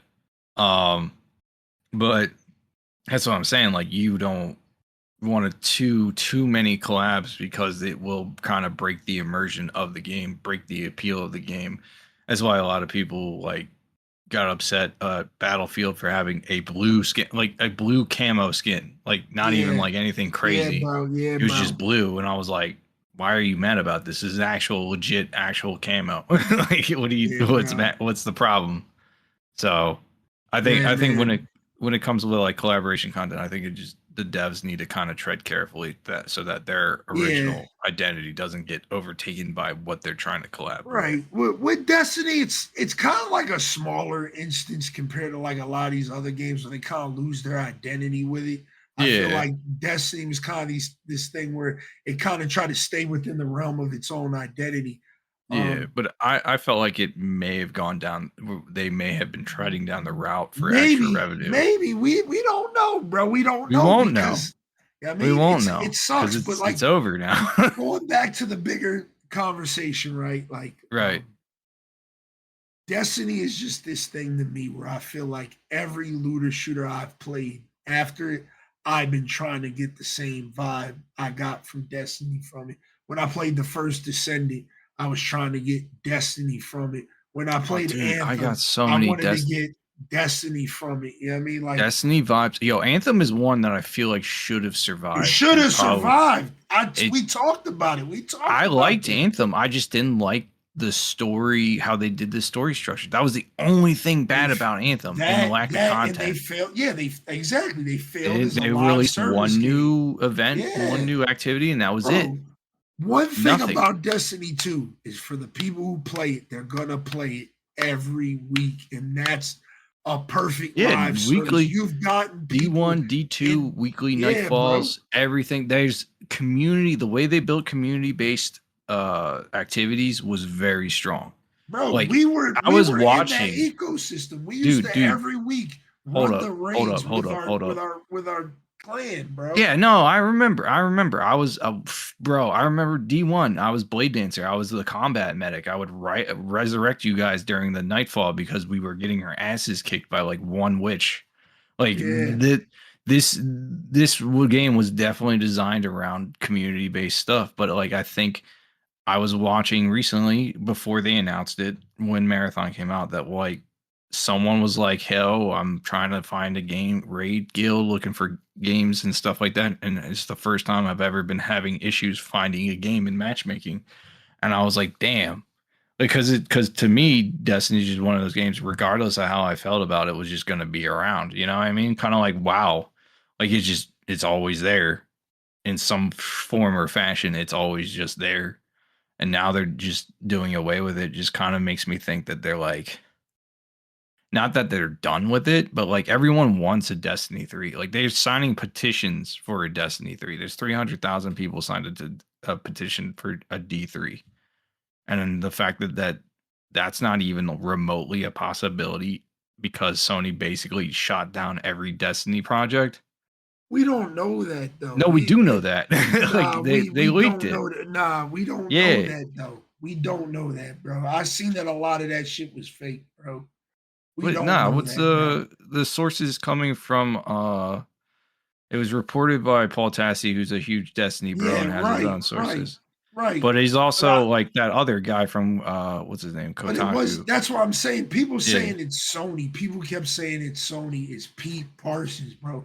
That motherfucker is responsible for this No, shit. I'm saying no, I'm not y'all. saying for the responsibility of Destiny 2's downfall. I'm saying for future projects. Like Sony literally saw what they got and were like, no. because of that investor call literally said all Bungie has is goodwill. See, my problem too, and this was a conversation I was waiting to have on the podcast because I want to start talking about this, like, you know, like on my streams and stuff. Because lately, what we've been talking about for the past like week, you know, every Friday when I start my Friday stream, we have like an hour we just talk about like current gaming news, and we've been talking about it literally since they announced it. Like every stream, we've been talking about Destiny and like it's shutting down and like the impact it's having and like people have been bringing up like, oh my God, it has all these signatures and shit like that. And while that's a good thing, and it's a great thing that there's a lot of people that want to see Destiny move forward. I want to see it move forward. I've been talking about it for years that I don't want to play Destiny 2 anymore. Like Final Shape was a perfect send-off for me. I said it when we reviewed it on the podcast. You can go back probably like 10 episodes if you go back is when we talked about the Final Shape. And I was literally saying, like, this is the perfect send off, perfect way to end our Guardians like chapter and literally start something new. Come out with Destiny 3, reset everybody. Let's go. Let's get a new product. And they were like, no, we're going to come out with the Edge of Fate. We're going to continue with this 9 shit, but we're going to bring like, you know, like the main character of that was like a time traveler and shit like that. Like they started to bring in like, you know, like new elements to Destiny and stuff. It's like that would be cool if it was Destiny 3 though. I don't want to play Destiny 2 anymore. Like that's why I've been telling people there's a power behind like that name change. There's power behind it. You have a lot of names in the characters. Like you could do a brand new cast of people for characters and stuff because we lost the voice actor for Zavala, unfortunately. Yeah, and it's not the same. Even though we got Keith David and he's just as legendary. He's great. It's just he's not great. the This same, Darby. bro. It's definitely not the same. It's very hard for him to fill that role because the way Zavala talked is very different than probably how he sounds now. Yeah, and like he's also that person in general was just an overall badass actor and voice actor. So like, yeah, losing a great like that, and then like, well, that's what I was saying. It was one of the things they got rid of Nathan Fillion. I was like, bro, like why? Like he was like your comedy. He's like him and Zavala's dynamic was great, and then you just kill him off in an it's a lot, bro. I'm telling you, like we can talk about this shit for hours. Like we can. I'm just saying we can blame crazy. Blame Pete Parsons for that shit. IP is insane, bro. I agree. I agree with what you're saying. I'm saying moving forward, Sony saw something they didn't like in that investor call and basically decided to pull the plug on Destiny. And that's what I was. I'm not blaming Sony for that because I feel like I would do the same shit. I'm not gonna lie. Like if I saw how Marathon was being handled, right? Because you have to take that into account because they're not looking at Destiny as a single IP entity. They're looking at Bungie Studios as a whole. Everything they've brought to the table since they were acquired. And so far, Destiny's only financial increase was Final Shape, right? Like their most successful expansion was Final Shape since Sony acquired them. Marathon, unfortunately, and I do have to say this, and you know, don't get mad at me, but it is a bit of a flop compared It to is. It is. Destiny It 2, is. their own other live service game, and compared to other other games in the genre. Like, you compare it to Tarkov, you compare it to fucking Arc Raiders, hell, you could compare it to Call of Duty DMZ. Like, it is not a very successful Product. AAA Yeah. extraction shooter. Exactly. Hoping And tomorrow's financially. season will Yeah. make that major improvement, because I don't want it to die because my Of its bias is financial. against Yeah. current day. Yeah. Yeah, I want Marathon to succeed because it'll force Arc Raiders to succeed, and I like Arc Raiders more than I like Marathon. So I'm like, like Arc Raiders, Competition is good. Direct it competition is good. it's great for the consumer, it's great for the gamer. Yeah. So we'll see how that goes. I'm not going to shit all over Marathon because my gripes with the game were just like UI frustrating. A lot of this stuff like just felt kind of like I was playing Destiny just with an extraction shooter game mode. You know what I mean? Like, it just wasn't clicking with me personally. But now I have the game. I'm gonna give it a good college try, both on and off stream. With season 2, I didn't want to jump in halfway through season 1 because I know that I would have been like, whatever, fuck this game. Like, because Yeah. everyone has like super weapons and I'm like level 1 trying to figure this shit out. So season 2, everyone's on a more level playing field, so I'll be able to like kind of like understand it and not be immediately dropped the moment I get into it. But Yeah. basically where I was going with this is that they're looking at Marathon, they're looking at not being a financial success. They said Bungie only has its goodwill. A lot of people are guessing, debating that Marathon basically has an entire year until maybe, and you have to look at Sony's track record of just shutting IPs down. They might shelve Bungie Studios. Like, Bungie Studios might be no more.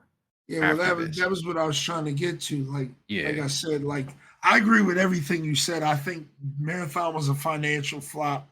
I mean, it's one of those things where it's like it may be loved by the community and the people who play it, but it financially it's not good. And these games have to do good financially. I mean, that's the thing with Destiny. Like, Destiny's kind of been in the toilet even before they got acquired. Like, Witch Queen made it see new highs, but when Lightfall came out, it made it experience new lows, and it got pretty goddamn low. And then the final shape came out, and it had a great boost. It had an amazing boost, but it fell down that slope again. And that was the thing I was trying to bring up with the whole petition thing. Like, that petition could very well get it's basic. It's meaningless. It's kind of it's not meaningless, and like, I don't mean like dismiss it outright. It's definitely something that Sony could look at and be like, maybe we should reconsider. But I think it's kind of overall like, I think it's one of those things where it's like, bro, 5,000 people could sign it, but how many people are actually going to buy the product? Because that's the problem that Destiny is facing right now. You know what I'm saying? Like, how many people are really? You say y'all love the game, but again. But this is like me going. Y'all love to do. Y'all like to pull the Steam chart numbers and stuff like that, and you can say, "Oh yeah, this game's bigger on the console. It's bigger on wherever it's at and stuff like that." But like, the numbers don't lie. Destiny's not doing good, bro. That's the thing with Steam charts, though. I feel like Steam charts are very important to gauge not just the health of a game, but kind of like the interest in the game as well. It's like, and that's all it should be used for. That's it. Yeah, like, I'm not trying to use it to be like, look, your game is dying, fuck you. Like, I play Halo Infinite. We have like 2,000 people on there. I'm not out here like going, oh man, you guys are playing dead game. I don't care if you play a dead game. I don't care if the game is failing or succeeding. What I care about is if the game is fun and if it's not trying to rip you off. Marathon, as the game was when I played it last, was just not clicking for me, right? As compared to Arc Raiders. Arc Raiders I enjoyed, but that was because of the vibes are different in terms of like, not perspective based, but like just how the game is played. And then it's the same thing with Halo. Like, I'll play the shit out of any of the Halos, unless you force me to play Halo 4, then I'll be sad. But like, all the original Halos, Infinite, I'll play the shit out of it. I can't play Halo 5. I don't have an Xbox to play Halo 5. They don't want to put it on MCC for some reason. So I never actually played the multiplayer for that. But like, I'm not going to sit here and go, Halo 5 is terrible or say it's dying or dead game and then not play it. Like I'll play there are a lot of like AVP, Aliens vs Predator, that I just got done streaming the campaigns for because there's 3 separate campaigns. I wanted to go play multiplayer. I'm not gonna lie. Aliens vs Predator 2010 multiplayer was a lot of fun. Like just as like just a bullshit movie tie-in game that ended up being really like well made. It's a lot of fun. And it's like it's always sad to me when I jump on a game that I used to play a bunch on like the 360 era and stuff, and there's nobody playing multiplayer. Like there's probably like a community out there that has their own little server, but I'm not a part of it. You know what I mean? Like Last Planet 2, multiplayer game, co-op shooter, and they have PvP. But I want to play the co-op with my friends. I can't do it on PC because Windows Live is outdated and they never fixed it. So now I have to jump through all these hoops just to play a co-op, and I'm not doing that, man. I don't want to do that. And that's a whole bigger conversation, right? But yeah, like I think for the thing of Destiny, right? Like I think like, bro, you gotta know when it's time to let something go. And it's like I've tried to let Destiny go multiple times over the years, multiple times. But because again, I couldn't get the feeling of Destiny anywhere else, it always just came back to Destiny. Every time it came back to Destiny. Like every fucking time it came back to Destiny. And that's how you know Destiny's such a good game, right? But I just think Destiny 2 as a product during its final years, I would say like Witch Queen and on, like we've kind of seen a rapid decline in what it is. And it's like, again, like I say it all the time on this podcast. This was the point I was trying to get to earlier. Like that number changes everything. It gives new life to a game. And I don't know why these studios just kind of refuse to do that. Like Apex, I've said for a long time, Apex would be great if we weren't playing on one, the engine that it's on, and two, just the overall product that it's on right now. I think literally if it could go from, Apex Legends to Apex Legends 2, it would drastically change the game. I mean, I think again, and we've had this conversation multiple times on this podcast. I think Call of Duty's success sometimes comes from the fact that every year you kind of get that refresh. Even though you have to pay for it, you're getting that refresh every year. Like I think the same thing with like 2K, stuff like that. You're just kind of getting that refresh every year, even though you're paying way more than what you should be paying for it, probably. So, most of the times you're getting that refresh. And I think like Destiny needed that refresh years ago when they kind of detached from Activision. I think that would have been a time for them. And they did, because they made the game free to play with new light. They were trying to change, the whole overall vibe of the game. I mean, but they ended up putting new hurdles in front of them, with that. New light was a terrible onboarding experience. I mean, anybody can tell you that hasn't played Destiny from the beginning and started to onboard during the free to play era of Destiny, bro. It was not a good time, bro, because you essentially could play like this prologue and that was it. And then you had to play PvP and get destroyed in that, or you could play a very small curated Vanguard playlist of like little strikes that you could run, and that was it. That was literally all you could play unless you were up to date with your expansions.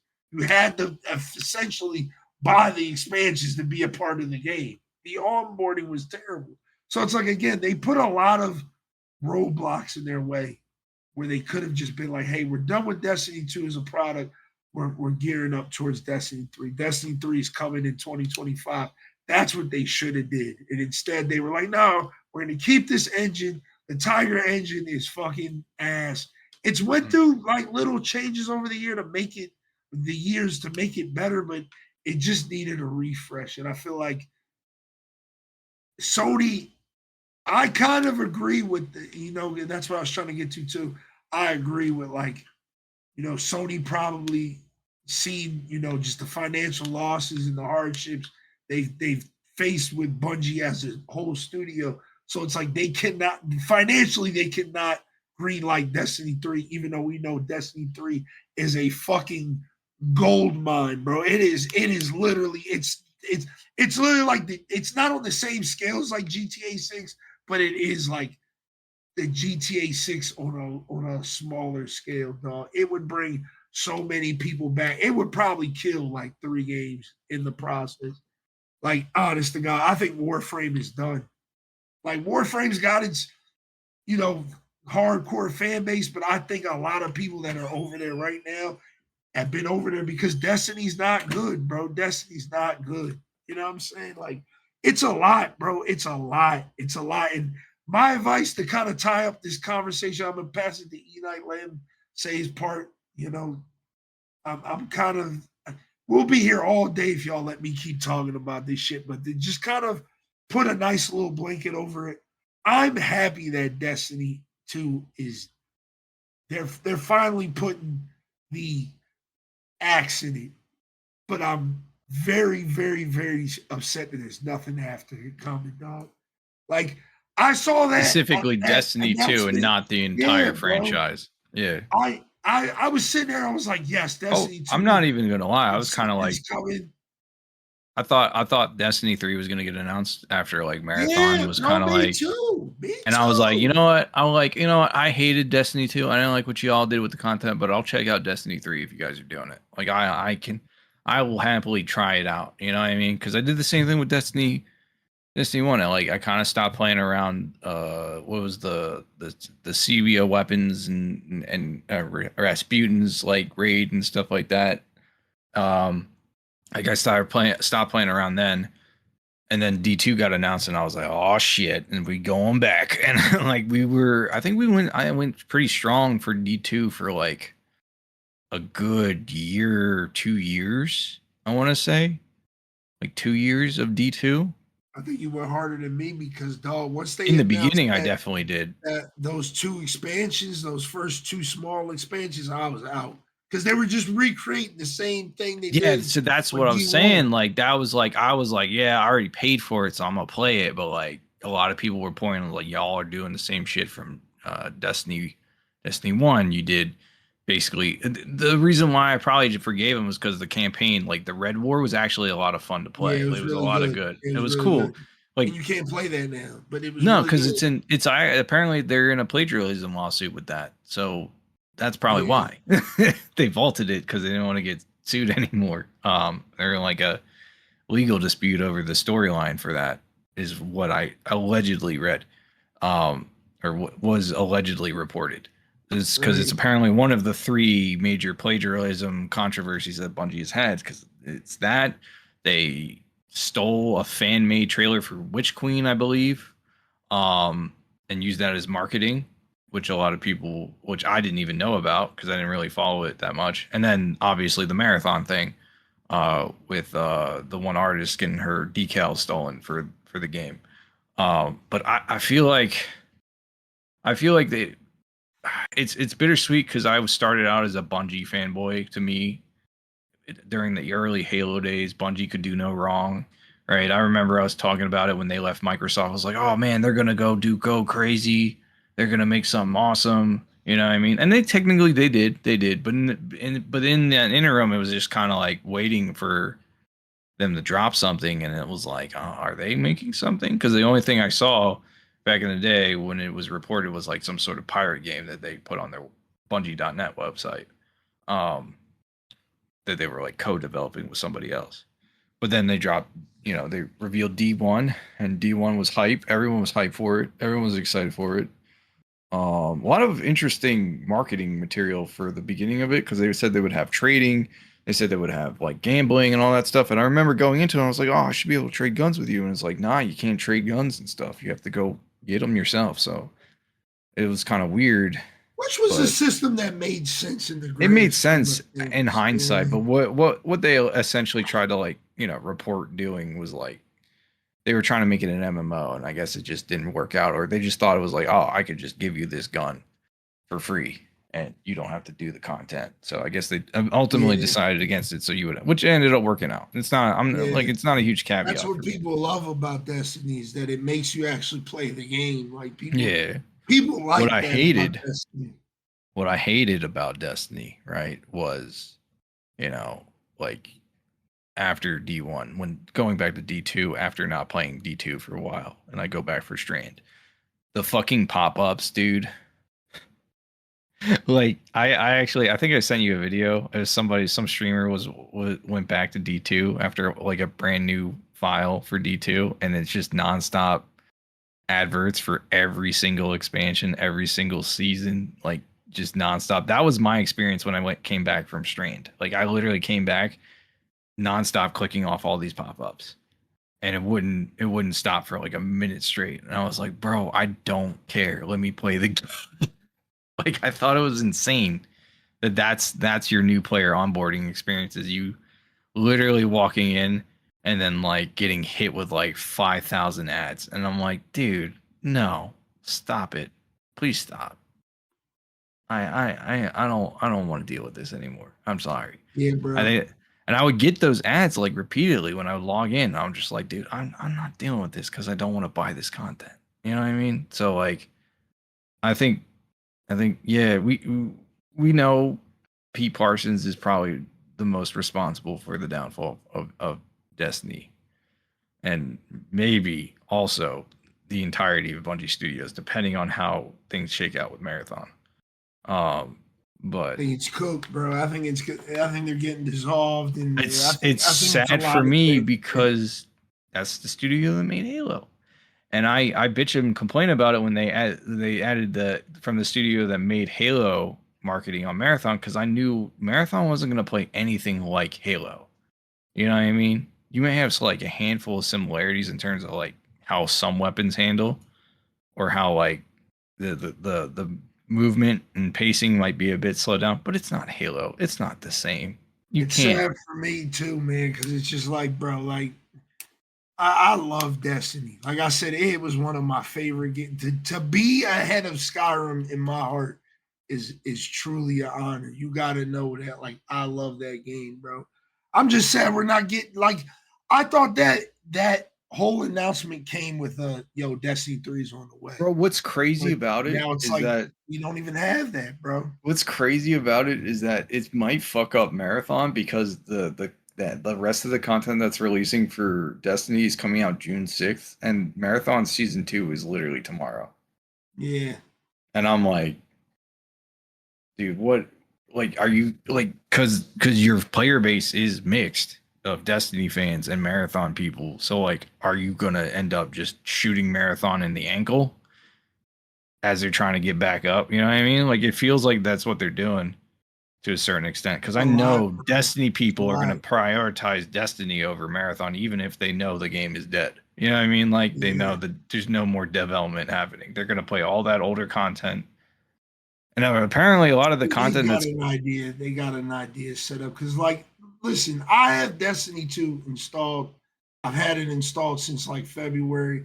I haven't played it since February, but I can tell you I'll be there to check out the content, just because, again, I am a fan of this game, dog. Like, at the end of the day, I might hate what it became, but I know what it started as. And, like, man, like I said, me and Ian, I can sit here and talk your ear off for hours about experiences and a lot of different things. But bro, for me, I hope Sony reconsiders. I understand if they don't. Destiny 3 needs to be a thing, man. Don't do to people what, Dude, don't like kill Anthem. Don't kill don't the do yeah, the don't Anthem thing, man. Don't kill the franchise.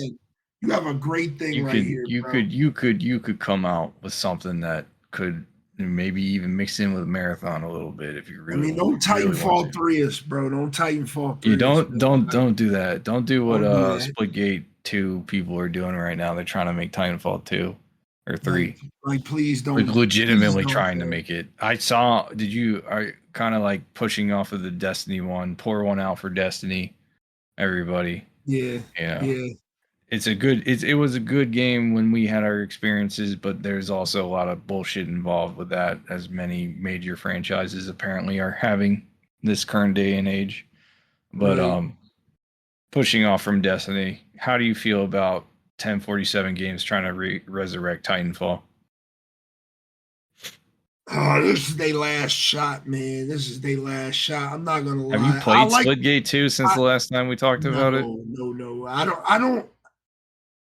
I just don't have a reason to go. Like, I'm very meticulous now with the games that I play now. Like, Mm, I have my set games, and like these are the games that I'm playing. And like I've axed a lot of games as of like the end of 2025 to 2026. Like, I'm back in Overwatch now, like heavy. Like, I'm in Overwatch heavy. Like, I'm playing it a lot. Like it's taken the spot that like Apex used to have with me years ago. Like, it's taken that spot. I mean, mm. with that, I've killed like Fortnite. I've killed like a bunch of other games. I'm just kind of done with. I mean, like, now that not just talk about that conversation earlier. Now that like Modern Warfare 4 is announced and they've announced DMZ's coming back, I know by like October, Arc Raiders is probably dead. Marathon might still be around, but it might be dead as well for me because again, I have a set amount of games that I can play because I only have limited time. I mean, so I got Right. Arc Raiders, Marathon, Call of Duty, Overwatch. Those are my live service games. That's it. Nothing more than that. Nothing more than those 4 games. Right. I mean, I'm planning on picking up Final Fantasy again, like later this summer. But other than that, like I'm very meticulous of what I play, and that's why I haven't came back to Splitgate because again, it's another live service game that's vying for your time, vying for your attention, Right. vying Well, for your money. but that's I'm not gonna stick around to play it, so there's no point in me right, but playing. that's what I'm saying. Do you think 1047 games, because that was one of my major criticisms about their CEO, their spokesperson, essentially, that like you came out, compared your game to Call of Duty, Titanfall, and all that, and then we looked at it, we played it, and we were like, it's nothing like that, and I really prefer how you did the original Where than this current one, right? where So do you think, given their track record of Splitgate 2, which is an IP built on another IP's kind of like legacy. Essentially, the tagline for Splitgate original was Halo with portals. So you have two separate IPs kind of merged together, like Portal from the Portal games and Halo. And now Splitgate 2 was like a hodgepodge of hybridization, kind of like X Defiant was, where you have like couple like equipments and abilities, but it's kind of like Halo, but there's sprinting and Call of Duty aspects to it. But then there's also the X Defiant passive system type shit where you get like, depending on the faction you're playing as, you get like a passive or a bonus for shit. You know what I mean? Like it's just like they just kind of put shit together, um, and just like like gameplay wise, it played kind of well, but it was also super sweaty, like super fucking fast paced sweatiness to the point where I think a lot of casuals just kind of stopped playing it because they just couldn't keep up with like the metas and shit like that. Because you ever play against like a high level split game player? no, I don't want to. Exactly my point. It's like they just fly across the map nonstop. There's no stopping them once they get going. So Yeah, I think that's what killed a lot of the casuals for that game, was like there was no like yeah. portal cooldown type shit. So This the new question game looks is, good. It looks good. I based would on, play it. I would play it, but whether or not it's better than Titanfall is the question. So I don't think that should be the goal though. Like, I think like the problem with a lot of these games is like they've got to kind of trump something. And it's like I don't think they need to do that. I think like there's a genre for these like movement shooters. yeah, There is a place for these things. It's just you got to do them in your own like way and do them uniquely. yeah, Like like the kind of like finals. The finals is yeah, 100% a movement yeah, shooter, it but it's is. It also is. battlefield classes style stuff and destruction. So it Yeah, has its own niche. yeah. And a lot of Yeah, people have gone to it playing it because of Arc Raiders, because they were like, oh, the yeah, finals is a tie-in to the war, so let's go play this game to kind of like yeah, check it out a bit. And it's got a nice resounding like success. I've gone back to it and played it, and like I'm like, yeah. oh, it's a lot We of fun. tried it. Yeah, we tried it a couple. maybe like a month ago in stream we tried it. Yeah. It was cool. Like And it's still pretty. again, It's it's not 10 something I seasons would deep. play. Yeah, Yeah. yeah, So, which is like a lot longer than most live service shooter games seem to survive. So it's like, yeah. it's one of those things where it's just like 1047 games. Splitgate 2 is kind of like, again, same numbers and Dead. It's everything. dead. It's It's dead. dead. But I'm not mad that people that are still playing it are playing it. I'm kind of like, you're trying to appeal to a broader audience of people and like develop a game to the point where it's like really good. But then it's like you want to capitalize on the nostalgia of Titanfall. Come like you got to come correct with that, I feel. So like I Impulse. just think they just gotta like it looks good, bro. Like it looks like the mech is like a kill streak. It's Yeah, not it like just the looks center of like the good. combat. But that's the appeal of Titanfall 2 was the Right, fact that right. But that's why I it's a said like hero I think shooter. yeah, right. I think that's what I was trying to lead on to when I was saying like they need to do their own thing. Like there's a lane for like the Titanfall S games, but don't just copy Titanfall. Like do your own spin on it. And it looks Yeah, unique enough to be like its own thing. It just has the mech thing in it. I mean, it has the yeah, movement of like Titanfall to it. Like it's close enough to where it'll probably feel like Titanfall, but it's far enough to where it feels like it's its own thing, is what I was trying yeah. to say. I'm kind of I don't know because for me I feel like the the overall sentiment I have from what like the wall running, all the shooting and stuff. I'm like, all right, great. That's Titanfall in a nutshell for the pilots at least. The question is whether or not you can jump into the mech. And if you can jump into the mech, then the question is how does the pilot interact with the mech, right? Because like again, Titanfall was very smart on how to design mechs in both the first game and the second game. Like the first game, you could rodeo them and shoot the shit out of them. On the second in the second game, instead of just rodeoing and shooting the shit out of them, you either stole their power core to give to your own Titan or a friendly Titan to heal them, or you just drop a grenade in there if you already had a core on your back. Which is like if you're gonna directly copy that mechanic, then it's gonna be like, it's kind of like just like how are you gonna go about it? How are you gonna make it more innovative? How are you going to differ from your game? And then people will just go, it's just a clone. Don't even play it because it's barely even like as good as the original. Because Titanfall, I still go back to Titanfall 2. Like I still play the shit. It's still installed on my PC. I play the fuck out of it from time to time. I get the urge and itch to play it. So like for me to want to replace that feeling with a newer game is very hard because there's like a couple Titanfall inspired games I have on my radar right now. One of them, which is installed on my PC, is Shadow Rush, which is kind of an indie dev Titanfall spiritual successor, where it has a Okay. similar vibe, but it still doesn't feel a 1-to-1. I still don't feel 100% wanting to play that game all the time. You know what I mean? So Yeah, I like, don't think we're gonna get that though, because it's another thing, kind of like with the Halo conversation. Like you mhm. can't recreate Halo. I don't think Titanfall is something that you can Titanfall recreate. has a lot of personality that you can't really Yeah, replicate. And yeah, part of Titanfalls 2 is like the campaign for that was like bro BT. A lot of the levels were pretty fucking iconic, especially the one where there's like ships in the air and you're wall running from between ships. Like you're trying to recreate something, right? Uh that essentially another IP has basically perfected. And the only reason why there's even a vacuum for for that niche is because the original IP creators are no longer around. right. So like that's kind of when like, we looked at High Guard when High Guard threw the Titanfall made by the devs of Titanfall and Apex and shit out there. And we were like, oh shit. But then we were like, what the fuck is this game? You know what I mean? You can't Yeah, really I always kind of get annoyed when devs marketing does this shit is like you can't really invoke the feelings of Halo and Marathon. You can't really invoke the feelings of Titanfall and High Guard or even this new Imperium game. You right. can't you those games very much had their own originality and personality. And whenever someone says, "Oh, a Halo dev worked on this," I roll my eyes in the back of my head because I'm just like, dude, it's probably one dev out of like a whole team that were working on in a studio that was basically like the pinnacle of gaming back in the early 2000s. So like you really think this one guy's gonna just change this game? I don't think so. Like regardless of reputation and what they've done, I think it still takes like a whole team of people with like-minded initiative to kind of recreate that type of magic.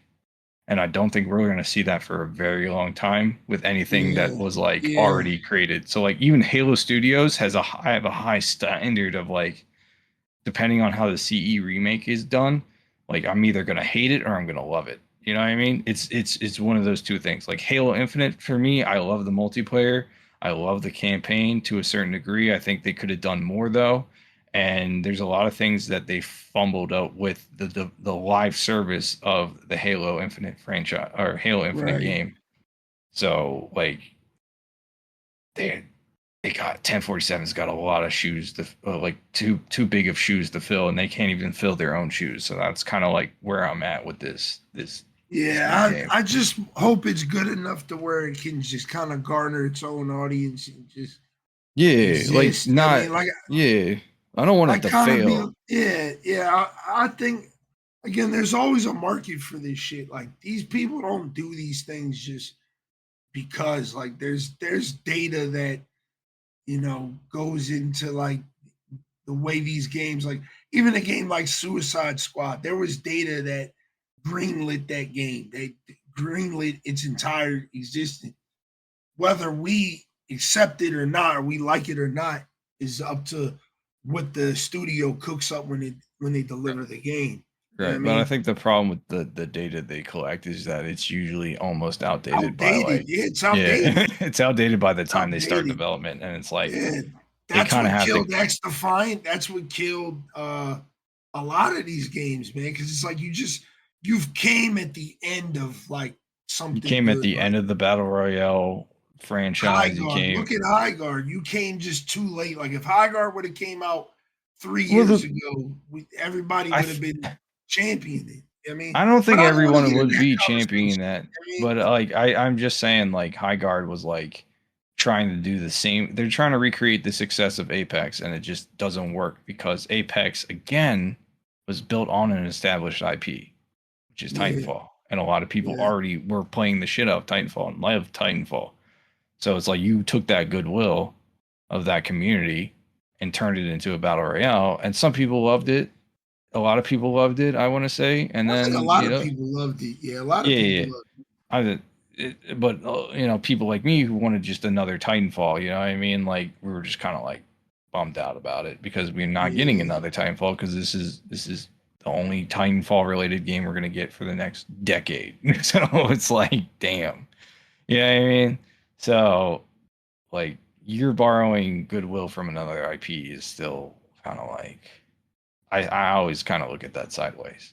I'm not trying to be super cynical or negative, but it is something that I've noticed a lot of established franchise or newer attempts at establishing a new IP borrows a lot of these guys made this game, these guys did this game, you know what I mean? And then yeah, we see those games unfortunately flop, and then we're like, why? You know what I mean? But yeah, I'm hoping the game is good, but we'll see. Apparently, the early access is coming out this year, is what it said. So maybe towards the fall. Hopefully, they don't try to do it during GTA 6 launch week. That probably kill any interest for a lot of people. I have to see, man. We'll have to see. I don't know, bro. I really don't know. We'll have to see, man. I really don't know. I just I I like 10. I like the studio because I think that they do make decent products. They just don't do things that stick. So it's like we just really got to see, man. We got to see. Yeah, but yeah, man, it's This was a weird, awkward pause. Why did we do that? What the fuck happened? I thought you had something to say, and then you Nah, kind of just nah, shut down. nah. Yeah, nah. That was it. That I've was been it. kind of. I don't think there's too much to talk about because again, like it's just one of those things where it's like I gotta see the product. Like I'm one of the Yeah. people that wants to. I want to play it. I want to feel Yeah. it before I sit here and say like this.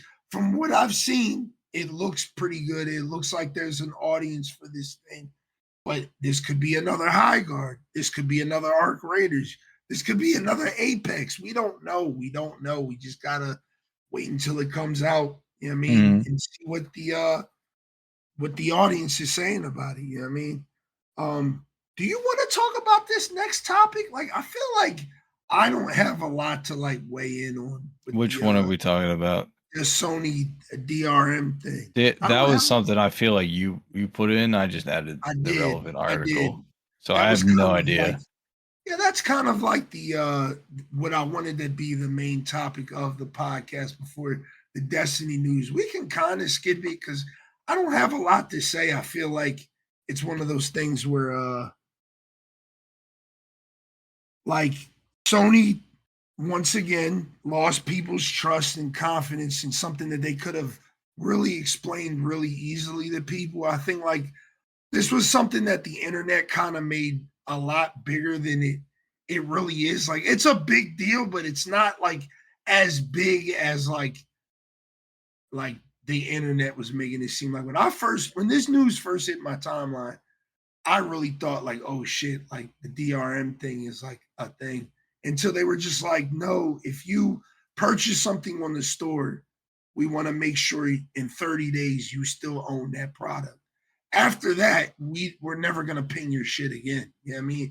But it was a way for them to protect their refund policy because Sony does have a refund policy. I've gotten multiple things. No, I've gotten multiple things refunded from just purchasing the wrong thing or like, hey, y'all have an active sale going on something.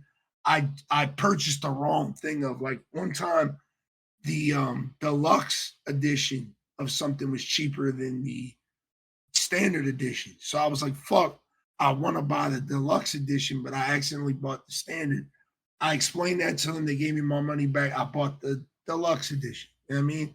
I could have very well just lied and just never bought the deluxe edition. You know what I'm saying? So it's like they have a really good refund system, and I think that's what they explained that was what they were trying to protect. It's not a thing of like, yo, like if you don't have this system pinged, you're gonna be locked out of your shit. It's just kind of a thing of like, hey, when you do ping, because again, I'm gonna play devil's advocate on this conversation too, right? Like my shit is always connected to the internet. There's never a time where my shit isn't. But I know that's not the same for everybody. You know, people that are on the road a lot, you know, they're traveling around, you know, things of that nature. So, you know, their laptop or their console is moving with them. You know what I mean? So they may not have the means to get pinged every 30 days. You know what I mean? But like, 100% of the time, my shit is connected to the internet. I want to say 99.9 because there are times where, you know, your internet goes down. And those are the only times where my shit's not connected to the internet. You know what I mean? Yeah. So I feel like it's a very like. It's just kind of like, I think maybe from what you're telling me, it just, the wording was bad. And it was made a big deal. Like, again, like it's a big deal that like, again, there are these like DRM protections and it's getting closer to the end all be all being, hey, every 30 minutes, we're going to ping your system. And if you don't own that thing or if you know, aren't connected to the internet, we're turning your shit off. You know what I mean? You can't play the game. You know what I mean? We've already kind of gotten to that reality because there's a lot of games that won't even let you play them unless you're connected to the internet. Mm-hmm. Yeah. That's just, unfortunately, the new age that we're in. No more physical media. It's all digital for the most part, so we kind of have to just deal with it. Like, there's a lot of games that come out and you just can't play them unless you're connected to the internet.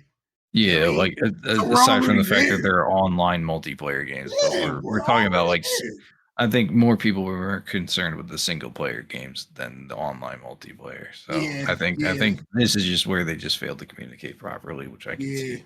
Yeah, I think it's one of those like it would have been a bigger deal if it was like, hey, we're gonna ping your system, and if you're not connected, we're gonna somehow lock the game or access to your games that you own because you weren't connected to the internet. I think that would have been a bigger issue than, hey, in 30 days we're just gonna ping your system to make sure you still own the license to a product that you just bought 30 days ago because you're still within the realms of the refund policy. You know what I mean? Like that kind of makes sense. Like again, like the internet, I think blew it up to be a bigger thing than it really was. If somebody wants to educate me further, I don't think there's a conversation to be had now. I think like 30 days after like this whole. Well, I think it just ties into like the stop killing games and then the EULAs and stuff like that. People are kind of like, because we're entering a more digital age, people are getting nervous about being on the essentially spending all this money and time on a game and then not being able to kind of like continue playing it and stuff like that when it eventually stops being and that's developed and understandable. stuff like that. That's understandable. And I also am like kind of for the stop killing games movement and within like a certain reason to it. Like it's obviously there's some shit that's just impossible, but like or impossible currently, I should say. But like I think a lot of people are just tired or afraid that like, hey, I got really into this game and then they just killed it. Like took it out back and shot it like High Guard and Concord and various other games that died within the same year they came out. So I think you're basically saying the same thing I was gonna say. Like, I just think like this would have been a bigger conversation if it was a bigger deal. Like, I don't think this is like, I don't think it's Sony it's scummy. Yeah, it's scummy of Sony of the way that they handled it. But I feel like this was because it all started from a screenshot somebody took of like them talking to like support or something like that. Yeah. Or no, them on their PS4 or PS5 taking a picture of like the information screen and it said like next ping date was like 30 days, but they failed to say like, hey, this was like a new game that I bought. At first, the screenshot they showed of them talking, the screenshot they showed of them talking to support with support being like, on that new purchase that you just made, any new from this date forward, I think it was like April 2026 forward, all of your purchases will require a 30-day ping afterwards. They didn't say anything after that about the refund policy and shit like that. That came from Sony having to over-explain after it became a bigger thing. You know what I mean? So that's why I'm like, I think we're so far removed from the conversation. I mean, there's a conversation to be had, but like, I don't think it's as big. And if anybody it's not relevant educate to like me on that, like it's not that it's a nothing burger. It's just that it's it's just not really worth mentioning until some other crazy thing comes out about it. That's about it. Like it's essentially resolved. So but moving the conversation forward, let's talk about we've kind of talked about the Subnautica thing, so I don't think we need to talk about that. The only other thing with Subnautica was like the no killing and then the EULA. A lot of people finally, because Steam started showing you the EULA for the games that you install. And people actually started reading them for a change, and they're like a decade later. And essentially, people were like worried that the EULA from Subnautica 2 was gonna like destroy. Like some of it, the wording made it seem like they were afraid that if they streamed the game or anything, they'd get like copyright struck and stuff like that, and a lot of other things. People not realizing that the EULAs they pay for the games.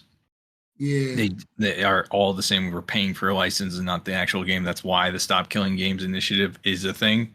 Because people are trying to change it so that Stop Killing Games is like you don't just own a license, you own the product itself. Like and they can't just take it away from you. And even if it's an online game like that you had to purchase, that it should be in a playable state, even if there's no more servers. You know what I mean? Like do the Destiny thing, do the right thing, man. Allow people. We'll see how long that lasts because those server upkeeps cost a lot of money.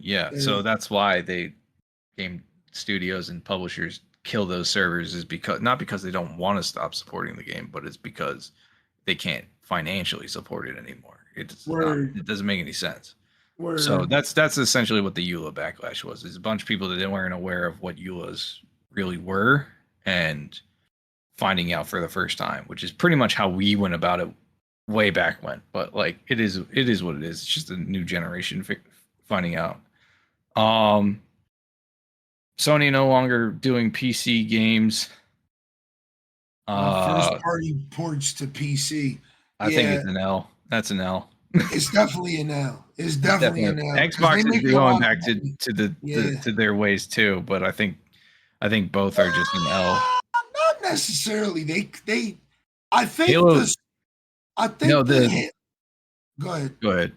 God damn it. Yeah, man, fuck. For the Xbox, they're going back to bolstering the first party stuff, which is what a lot of Xbox people wanted. But Halo CE Remake is still launching on PlayStation, as far as I'm aware. Like that. Yeah, so is that Fable, Gears of War. Yeah, and, those games that are already slated for that stuff. Yeah. But they're essentially trying to exclusivize some of their first party titles, or I guess reinvest in them, which I think is okay. I think they should are good on console because I think that's how they sell. That's maybe half of the reason why they sell their product. I think a lot of other reason. I think it's also like because Steam is entering the console war. Yeah. I think the second era. It's 100% second era console wars. We had peace during the Helldivers Armistice, and now Steam has reignited the console wars with their own console. Is the funniest shit. We'll have to see how that works out because it's not on the show notes, but they did raise the price of the Steam Deck, the OLED versions of the Steam Deck. And it's not a small increment jump like they've been doing with the consoles. Like the consoles have been like $50 every year. This is like $300 like right now. As of like last week, the beginning of last week, the Steam Deck OLED 1 terabyte is like $1,000. It went up like $300. So like 1 terabyte's a lot of memory though. So it is. It's an SSD probably. Yeah, it is, but at the same time, it's like we now know that the Steam machine is going to be more than $1,000, and like it's definitely going to be an investment. And the thing is, it's supposed to be comparable to like an entry level PC, which is what they're going for. But it's also supposed to be able to support multi-playing console games, so like anything on PlayStation or Xbox.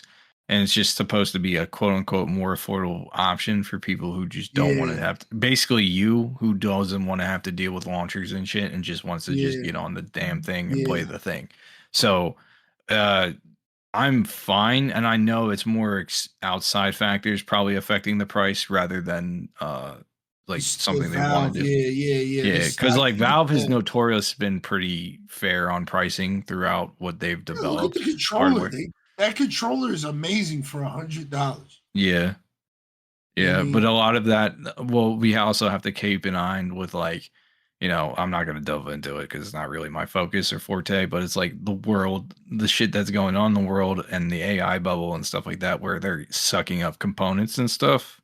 Like that is also a huge factor into the pricing as well. It's definitely the biggest factor. It's probably the only. It's one of the reasons why RAM was almost the cost of a GPU at one point. So like it's definitely factoring into the prices for not only Steam's consoles and stuff, but probably for whatever Xboxes are reportedly working on behind the scenes, and as well as any future projects for PlayStation and Nintendo. Yeah, like. As me being like a person that has a PC and a console, I have everything. So I'm kind of just excluded from this conversation. I do think it's like a bad thing because, again, like I think like there's just a sector of people who just refuse to buy a console because of like all of the tropes that come with it, right? You got to have the subscription fee to even play your games online and stuff like that. And then like consoles are getting kind of expensive now too. They're still cheaper than PCs, but again, for people who kind of want that power, they want that, something that can do all, be all. I mean, I Yeah. think I've had a PC for like 5 years now. I think I can comfortably say, or almost 5 years, I can say like the thing I do see why people like PCs, because PCs just kind of like it doesn't stop it being just a gaming system. It can be your editor for your content. It could be, what you watch, your shows on, your YouTube on. It can do multiple things and still play the game, do the thing. I mean, I keep forgetting that I can launch 2 separate games on Steam. Yeah, bro. I Like, can't. yeah. I thought I could only do one at a time for some reason. Then and I'll accidentally be like, "Why is my game lagging?" I'm like, "Oh, I have fucking Crimson Desert open at the same Yeah, time." I'm like, what yeah, the fuck bro. am I doing? Like it's like I think PC is good for that, but console still has that market for just being like Just for simple. me, just simple. Exactly. Yeah. Just being something I plug in, I play, I play the game, and that's it. Put it down, and that's all I You know want what I to do mean? with it. Yeah, Yeah, bro. that's fine because And it's cheap. It's still cheaper than a PC. Like it's still like it's entry level is still cheaper than a PC. if you're trying to get into gaming, it is cheaper to start out with, but like Yeah. long term, it ends up outpricing like an average PC bill. Yeah. So I just think there's tropes to each, as always. I think that's part of a bigger conversation that we've had 30 times on this podcast. Oh yeah, I we'll don't feel like continue to have. reiterating it. Yeah, we'll always have it because it's just going to always be a thing. But I'm actually working speaking, on a video for it, so yeah, I mean, we'll talk about let's that go. in that video. Speaking of Go ahead, which, Ty. how do you feel? I know you mentioned that your time is sucked up, right? And you're gonna probably put down arc raiders going forward, but how Mhm. do you feel? And this is kind of like ties in with Oh Helldivers a man, bit. How oh do you man. feel about game live service game content getting very far and few between updates, but getting more major updates? You know what I mean? So what he's talking about for the person that's listening, he's talking about Arc Raiders The made a one shift person. from being he made a shift to they made a shift to being a monthly update product to a bi-yearly update product.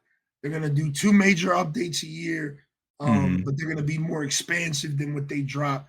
Look, it sounds good. I mean, we can make this conversation fast because I'm tired of talking. I've been talking about this for like 3 weeks on every stream. We've been talking about this for every stream because if you do watch my streams, you see my schedules and stuff like that.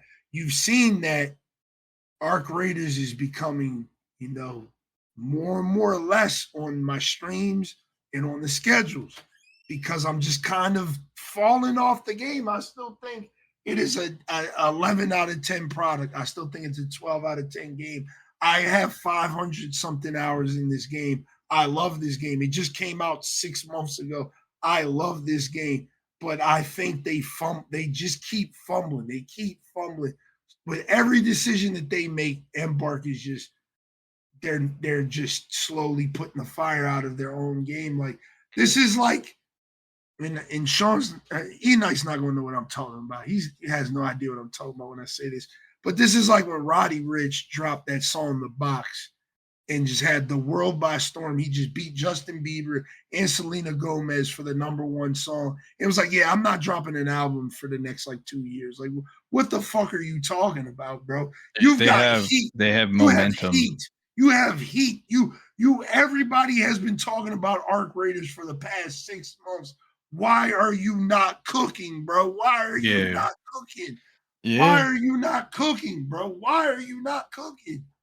Why? Like why? It So doesn't make sense. it's funny because it's like it's one of those things where the major story is, oh, we're only doing 2 major content updates a year, and I'm like, okay. To like an average person, it's like you're only dropping content twice a year now.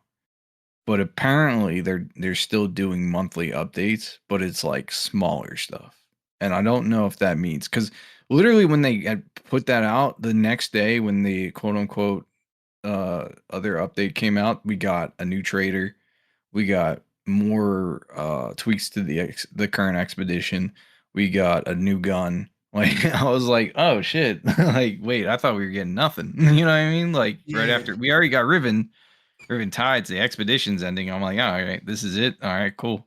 I'm fine with another new map to play on, but like, you Right. know, what's the plan going forward here? Like, are we getting more guns? Because that's where I'm kind of like, I want more loot. I want more stuff to like shoot. You know what I mean? More unique Yeah. weapons.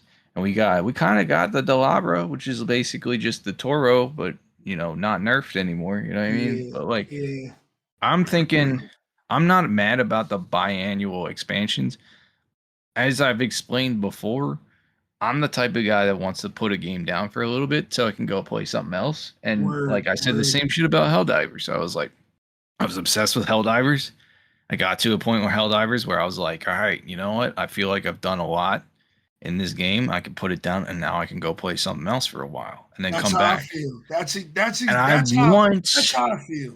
Yeah. That's why I don't look at this update as a negative to me, because it's like, okay, do your thing. Go cook. I'll Right, still come back and we're play. different, bro. We're different. We have Yeah.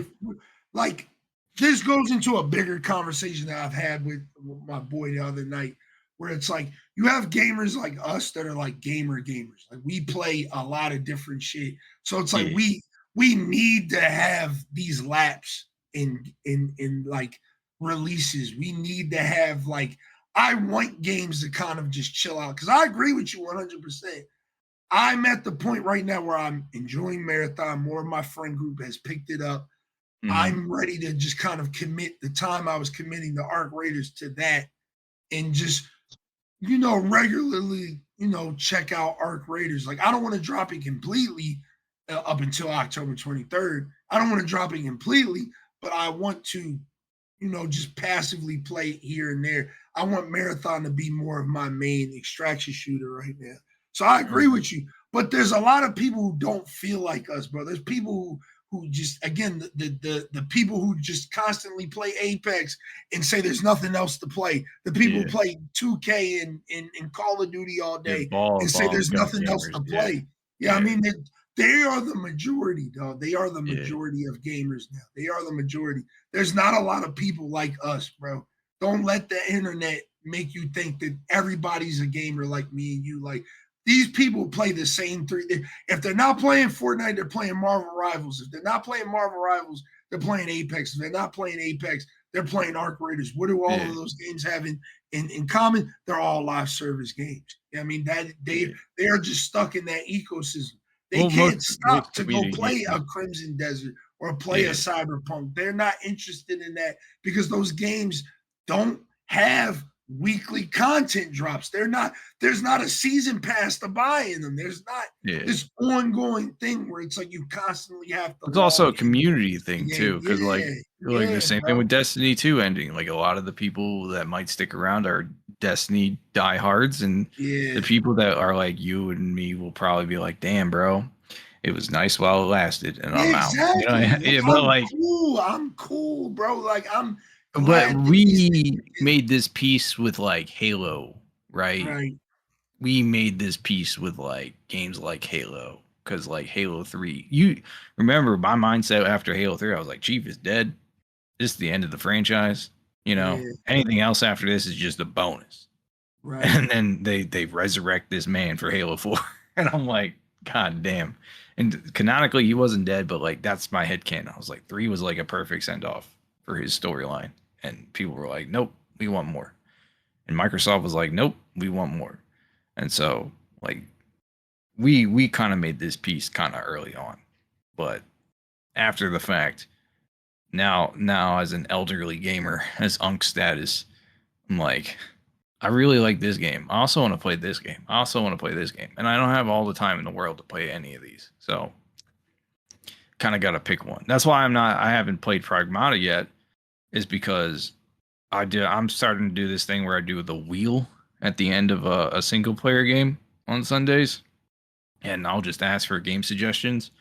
We'll put it in the wheel, and whatever the last standing game is, that's what we go and play until we beat it. Yeah, so this time around, I'm playing the System Shock remake, and I've never played System Shock before, so I'm actually looking forward to it. Yeah, that's dope. That's dope. Yeah, man. Like I just think like these things are like they're good in the sense of like a gamer like us, but I think like again, like you've got you need to strike while the iron is hot. Like your game is dying out. You want the and, momentum not to stop. And you're becoming, and Embark is kind of making me mad for a lot of different reasons that I won't get in on this podcast, but we'll talk about it on another one because I know we'll get to talking about it. It's like they've just kind of become like Fortnite now, like where it's like your only major update, or not my fault. They've become like Respawn, you know what I mean? And they've just they're all of their updates are just store cosmetic. updates. Yeah. Store updates. Yeah, and it's I've like, noticed that. I hate to see that, bro. I hate when I just hate to see like all of your effort is going into what people can buy when especially in a product like this where I've kind of already bought the game. I had to buy the game, and now it's like your only source of content is what I can buy out of your store. It's kind of crazy. And then the last time I logged in, they have like fake sales now. Like it's like, oh, this was 2,400 coins, but now it's only 16. It was already 16, like literally. Is it a fake sale, or did you buy something out of it? Because if you buy something out of the bundle, no, really, I pay attention to the store prices of their bundles because I'm always just like looking through there and see if there's something. Yeah, I'm not even looking there half the time unless there's like an email. It's like that someone a lot of them start at 1,600. So it's like the old price used to be 2,400, but now they're like 16 after they did the little decrease. But now they're showing as, hey, we slashed the price. It's only it was already so it's like they're doing little scummy things. They're doing the same thing that a lot of live service games are doing. Yeah. Yeah, that's the shit Halo Infinite would do from time to time. They would just come out with a brand new cosmetic and it'd be like, it's actually 2,200 instead of 3,000, and then it would go off sale allegedly, and then it'll be like the same price that I originally bought it for. So I'm just like, that's I hate when they do shit like that because Splitgate 2 did that too with their fucking $80 fucking skin. And then we're like, oh no, it's not $80, it's actually $40. Yeah, I'm like, nah. But yeah, I'm not mad about it. I'm just like, it'll give me time to get back into Helldivers or another game. Like right now, I put Arc Raiders kind of on the back burner in terms of like streaming it for like I might rotate it weekly with Marathon, but right now I'm gonna jump into Marathon and see how that works out. And then if I still hate Marathon, if I still do not like Marathon after playing it for a significant amount of time during a fresh wipe, I think that's where I'm going to be like, damn. Yeah. That's where I'm going to be at. I'm going to just be like, damn. It's also a free weekend, or free week. So get on while you can. But yeah, the final thing we could probably talk about is Modern Warfare 4. The biggest thing with this podcast, baby, already pre-ordered it. It's already pretty sure the biggest thing was Destiny 2 dying. I think the biggest thing is Modern Warfare 4, baby. We are back. Call of Duty's back, man. Yup. I've seen a little bit of the gameplay. It looks like they're going back to basics, but I feel like I've seen that same tagline every single fucking time. I wonder if it's actually a legitimate long-term strategy for Call of Duty to be like, hey, we're going to come out with a really good fresh grounded experience like 2019 and then make it as horrible as possible towards the third iteration, and then we're gonna go back to basics. All right, I never had a problem with Omni movement, by the way. I just had a problem with Black Ops 7 literally just being Black Ops 6 with wall tapping. I think them taking Omni movement out is more of just a like, hey, a studio to studio thing. Like I think Omni movement is gonna be the tone of like all Treyarch games going forward. But I think like Infinity Ward, they know what they want to create, and they want to just go back to the Modern Warfare 2019 feel. Because what it looks like to me, it looks like 2019 mixed in with Modern Warfare 2. How do you feel about the story being actually in like a legitimate like political I like climate for a change? They going back to what Call of Duty is about, bro.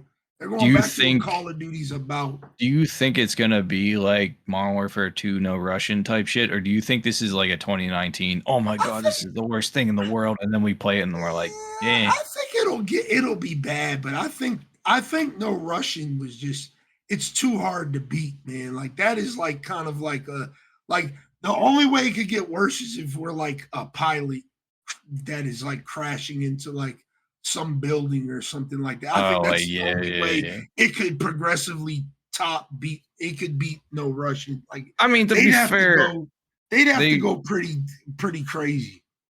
yeah, because Call of Duty 4's big moment was not even No The Russian, nuke but it was dropping. the nuke Yeah. dropping, and then you literally living through the initial explosion and dying to the radiation as that soldier, which Mm-hmm. was like, God damn, bro. Like that's why I liked a lot of the Modern Warfare campaign, like the OG Modern Warfare campaigns, because they weren't really afraid to kind of like get a little dirty there. Yeah. And Even with Modern I Warfare 3, added they a show lot a of, kid dying. yeah, the fucking nuke dirty bomb goes off right next to that Yeah. family, which was like, what the fuck, dude? Like, but Yeah. at the same time, that's kind of like I like they don't shy away from the realities of warfare, Mm-hmm. unfortunately, especially when they're dealing with the subject matter that they're dealing with. So when I saw the newer Modern Warfares, I was like, man, this shit is kind of just is a bit milk toast.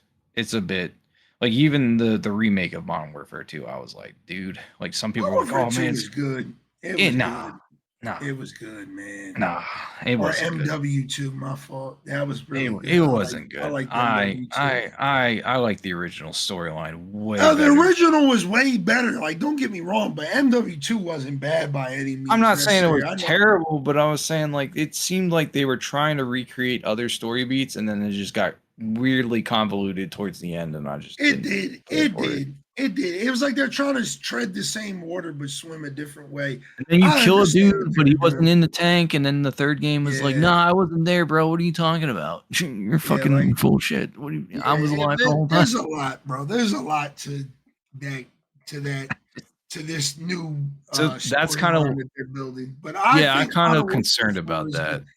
I think it'll be all right, man. I think for the main product that they're trying to give people, which is the multiplayer. I mean, Call of Yeah, Duty is always now is centered around, like, again, you gotta understand we're the unks in this shit, man. yeah. Like that trailer came out, and if you look at all the comments, it was literally like, what's the multiplayer like? Like nobody gives a fuck about what I care the about the tone. Call of Duty I care campaign. about the I'm the one campaign percent. too. Yeah, I am too. Because But it's like, like it helps you sell skins. Like that's why we said you can't it sets the recreate tone. It Halo. sets the Yeah, tone. because I a lot of think, those characters sell skins and shit. You know how many times they yeah, resold Halo CE Master Chief and Infinite, and yeah, then Halo 2, and then I'm surprised they didn't try to sell Halo 3, even though it's the same exact fucking armor as Halo 2. Like yeah. it's just one of those things where it's like it sets the vibe, gets you a little bit immersed. Yeah, multiplayer is not to be serious or anything, but it does help with immersion, which is one of the like problems with where it's like your side versus my side. It's like, no, like part of the appeal of games like World at War is like, bro, we're playing as the allies and they're playing as the Axis. Like those are the bad guys. Get them. You know what I mean? Like it's just one of those things where I'm like, yeah, I hope they go back to a bit of the grittiness of the original games, but if they don't, like, I don't know how long I'll play it for, because Blob 6 only lasted till like I think level 54. I didn't even prestige, and then I put the game down. And then I tried the beta for 7. And I was like, no. Yeah, So I'm still playing 7. I still like 7 a lot. I yeah, mean, I still stand on everything I said, prior when it came out. Modern Warfare 4 just looks good, and to be honest, like why I just said what I said when we first brought up the topic. It's got DMZ. That was what is literally selling me. yeah, we'll Is see. We'll DMZ see. We'll because see if I'm DMZ takes over the DMZ is my extraction favorite. genre. That's my favorite extraction shooter, man. Like nothing is to me, nothing has came close to DMZ other than, and I'm gonna say it, Marathon, because it's a first person shooter only. But I Yeah. think Arc Raiders is really good because it's casual. I think it's better than Marathon because it's more casual, like the experiences you have in it. But we've already had that conversation too. Yeah. I just think DMZ is what I prefer and what I want. So I'm here for it, bro. And now that since it's become a part of the initial package, it's not like some tagged along free to play mode like it was in Warzone. It's actually something that they built. Did it say They anything about built a Warzone? literally. Because I heard that they're getting rid of support for the original Warzone for older consoles, and they're going full in the future. Yeah. So it's like, obviously all the maps that Warzone gets, DMZ's probably gonna get, but the main initial map that we're getting with this new, DMZ is like built for DM. It's built for DMZ. It's not built for Warzone. It's more so built for DMZ, and then for Warzone. So it's like that's what's drawing me in. It seems like they're being more DMZ. Yeah, they're leaning more towards DMZ being a real product other than it just being like a forgotten fourth mode, because that's what it was with the original DMZ. It was campaign. It was a beta, yeah.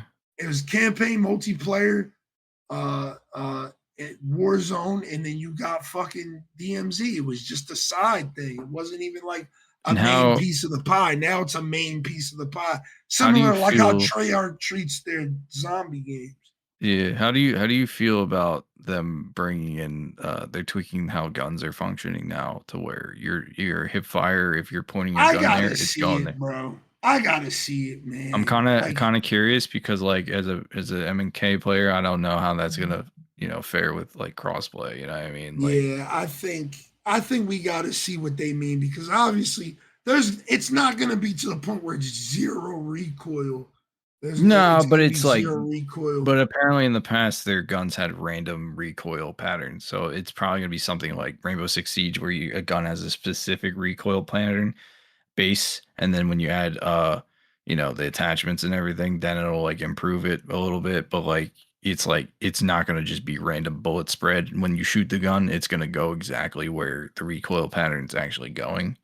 Yeah. So the question is, as an M&K player versus a controller player, how that is going to change how people play. Like how like the issue with like Splitgate was just like Splitgate, high level Splitgate players would just destroy casuals. Do you feel if it like an input issue here, if bullets are going exactly where I'm aiming at based on the recoil pattern, it's going to just cause people to rage quit? I don't think it's going to be that. I think the no bloom thing is more leaning towards your first argument, where you were saying that they were going to do more of like responsive aim patterns and shit like that. I think it's going to be more on that scale.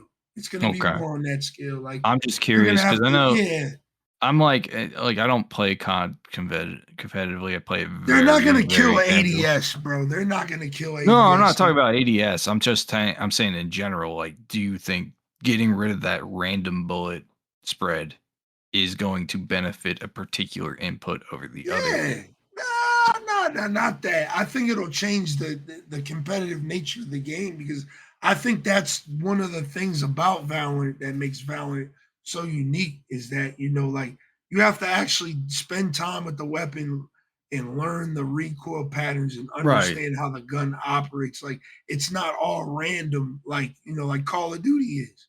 You know what I mean? Yeah. So it's going to be like another layer of skill. How deep it's going to go, we got to see, because we haven't seen, anything besides like movement. I mean, I haven't seen the shooting. I've seen a bit of parkour, like them climbing up poles, which I'm like, oh, that's cool. Yeah. Like, that's neat.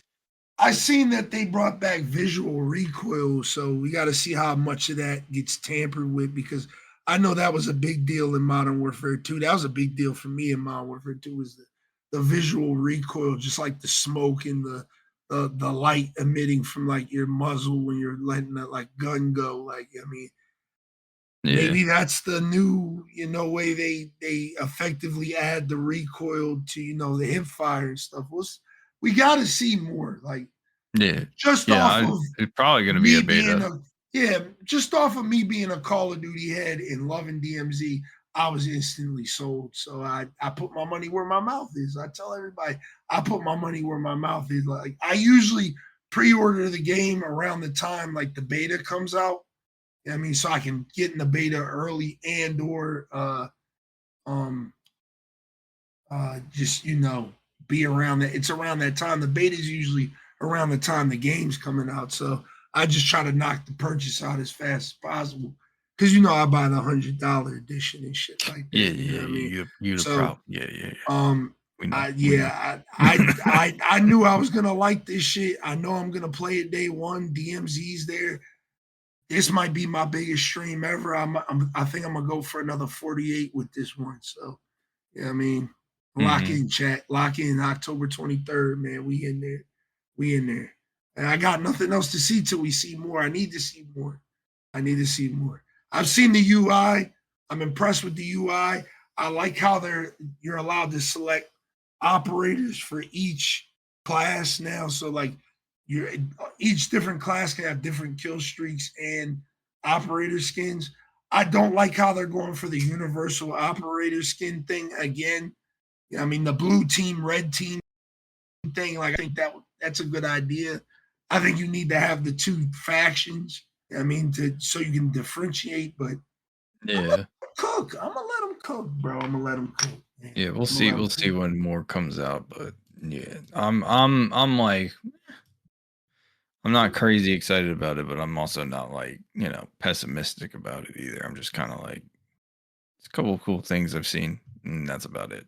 Yeah, but yeah, that's all I got, man. I think this has been a good podcast. I think this is what we needed to talk about. I mean, I'm gonna tell you now, Eknight, going forward, we're gonna try to get better with the podcast and the scheduling. That's more my fault because I'm a parent now and shit. I gotta kind of mitigate things around that and my streaming and it's fine. Other factors. So that's why you guys aren't getting the consistent podcast like we've been saying we was gonna give you. But I promise, moving forward from this episode on, we're gonna be back. I got a podcast scheduled with Warren and them on the music side this weekend, so y'all might be getting back-to-back shows. Moving forward, but yeah, that's all I think we got for this show, man. I think we can wrap it up here. You know what I mean, what's your closing? Your last message you want to give to the listener before we wrap this up? Try new fucking games, dog.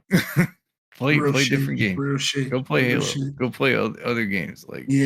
Play Overwatch. Overwatch is great right now. I'm actually going to do Overwatch this Friday. That's what I'm planning on doing. I was debating between finals and Overwatch, and I was like, the one Friday I'm not streaming. That's crazy, bro. Yeah. That's why capitalizing on that market. Do it next weekend, man. Next Friday. We'll see. Because I want to see. I want to see how Marathon shakes out too. Because I want to. If you end up doing Overwatch next Friday, let me know. Because I know you go later than I do, but it'll depend. But I just go play games, dog. Don't worry about it if it's dead or not. Just go play games. Play some games. I'm gonna add to that for my final statement for the podcast. Play you some single player games, man. It's great to mix up, and it's great to just play something where it's just like you can immerse yourself and kind of just do something, alone. Please play single player games. I feel like I have too many people in my circle that only play multiplayer games, and that's not good. I need y'all to play more single player games, man. Yeah, I like when people gush about a game they're playing, and it gets me kind of interested in it. And I can oh, that's cool. Let me check it out when I get time. But that's about it for me. That's all I got, man. So like I said, y'all, we'll see y'all in the next one. The next one should be a music episode for y'all. And then we'll be back to regular pretty soon, man. But enjoy the beginning of your summer. Yeah. Enjoy the beginning of your summer. Stay hydrated, and see you in the next one. Take it easy. Peace. Later.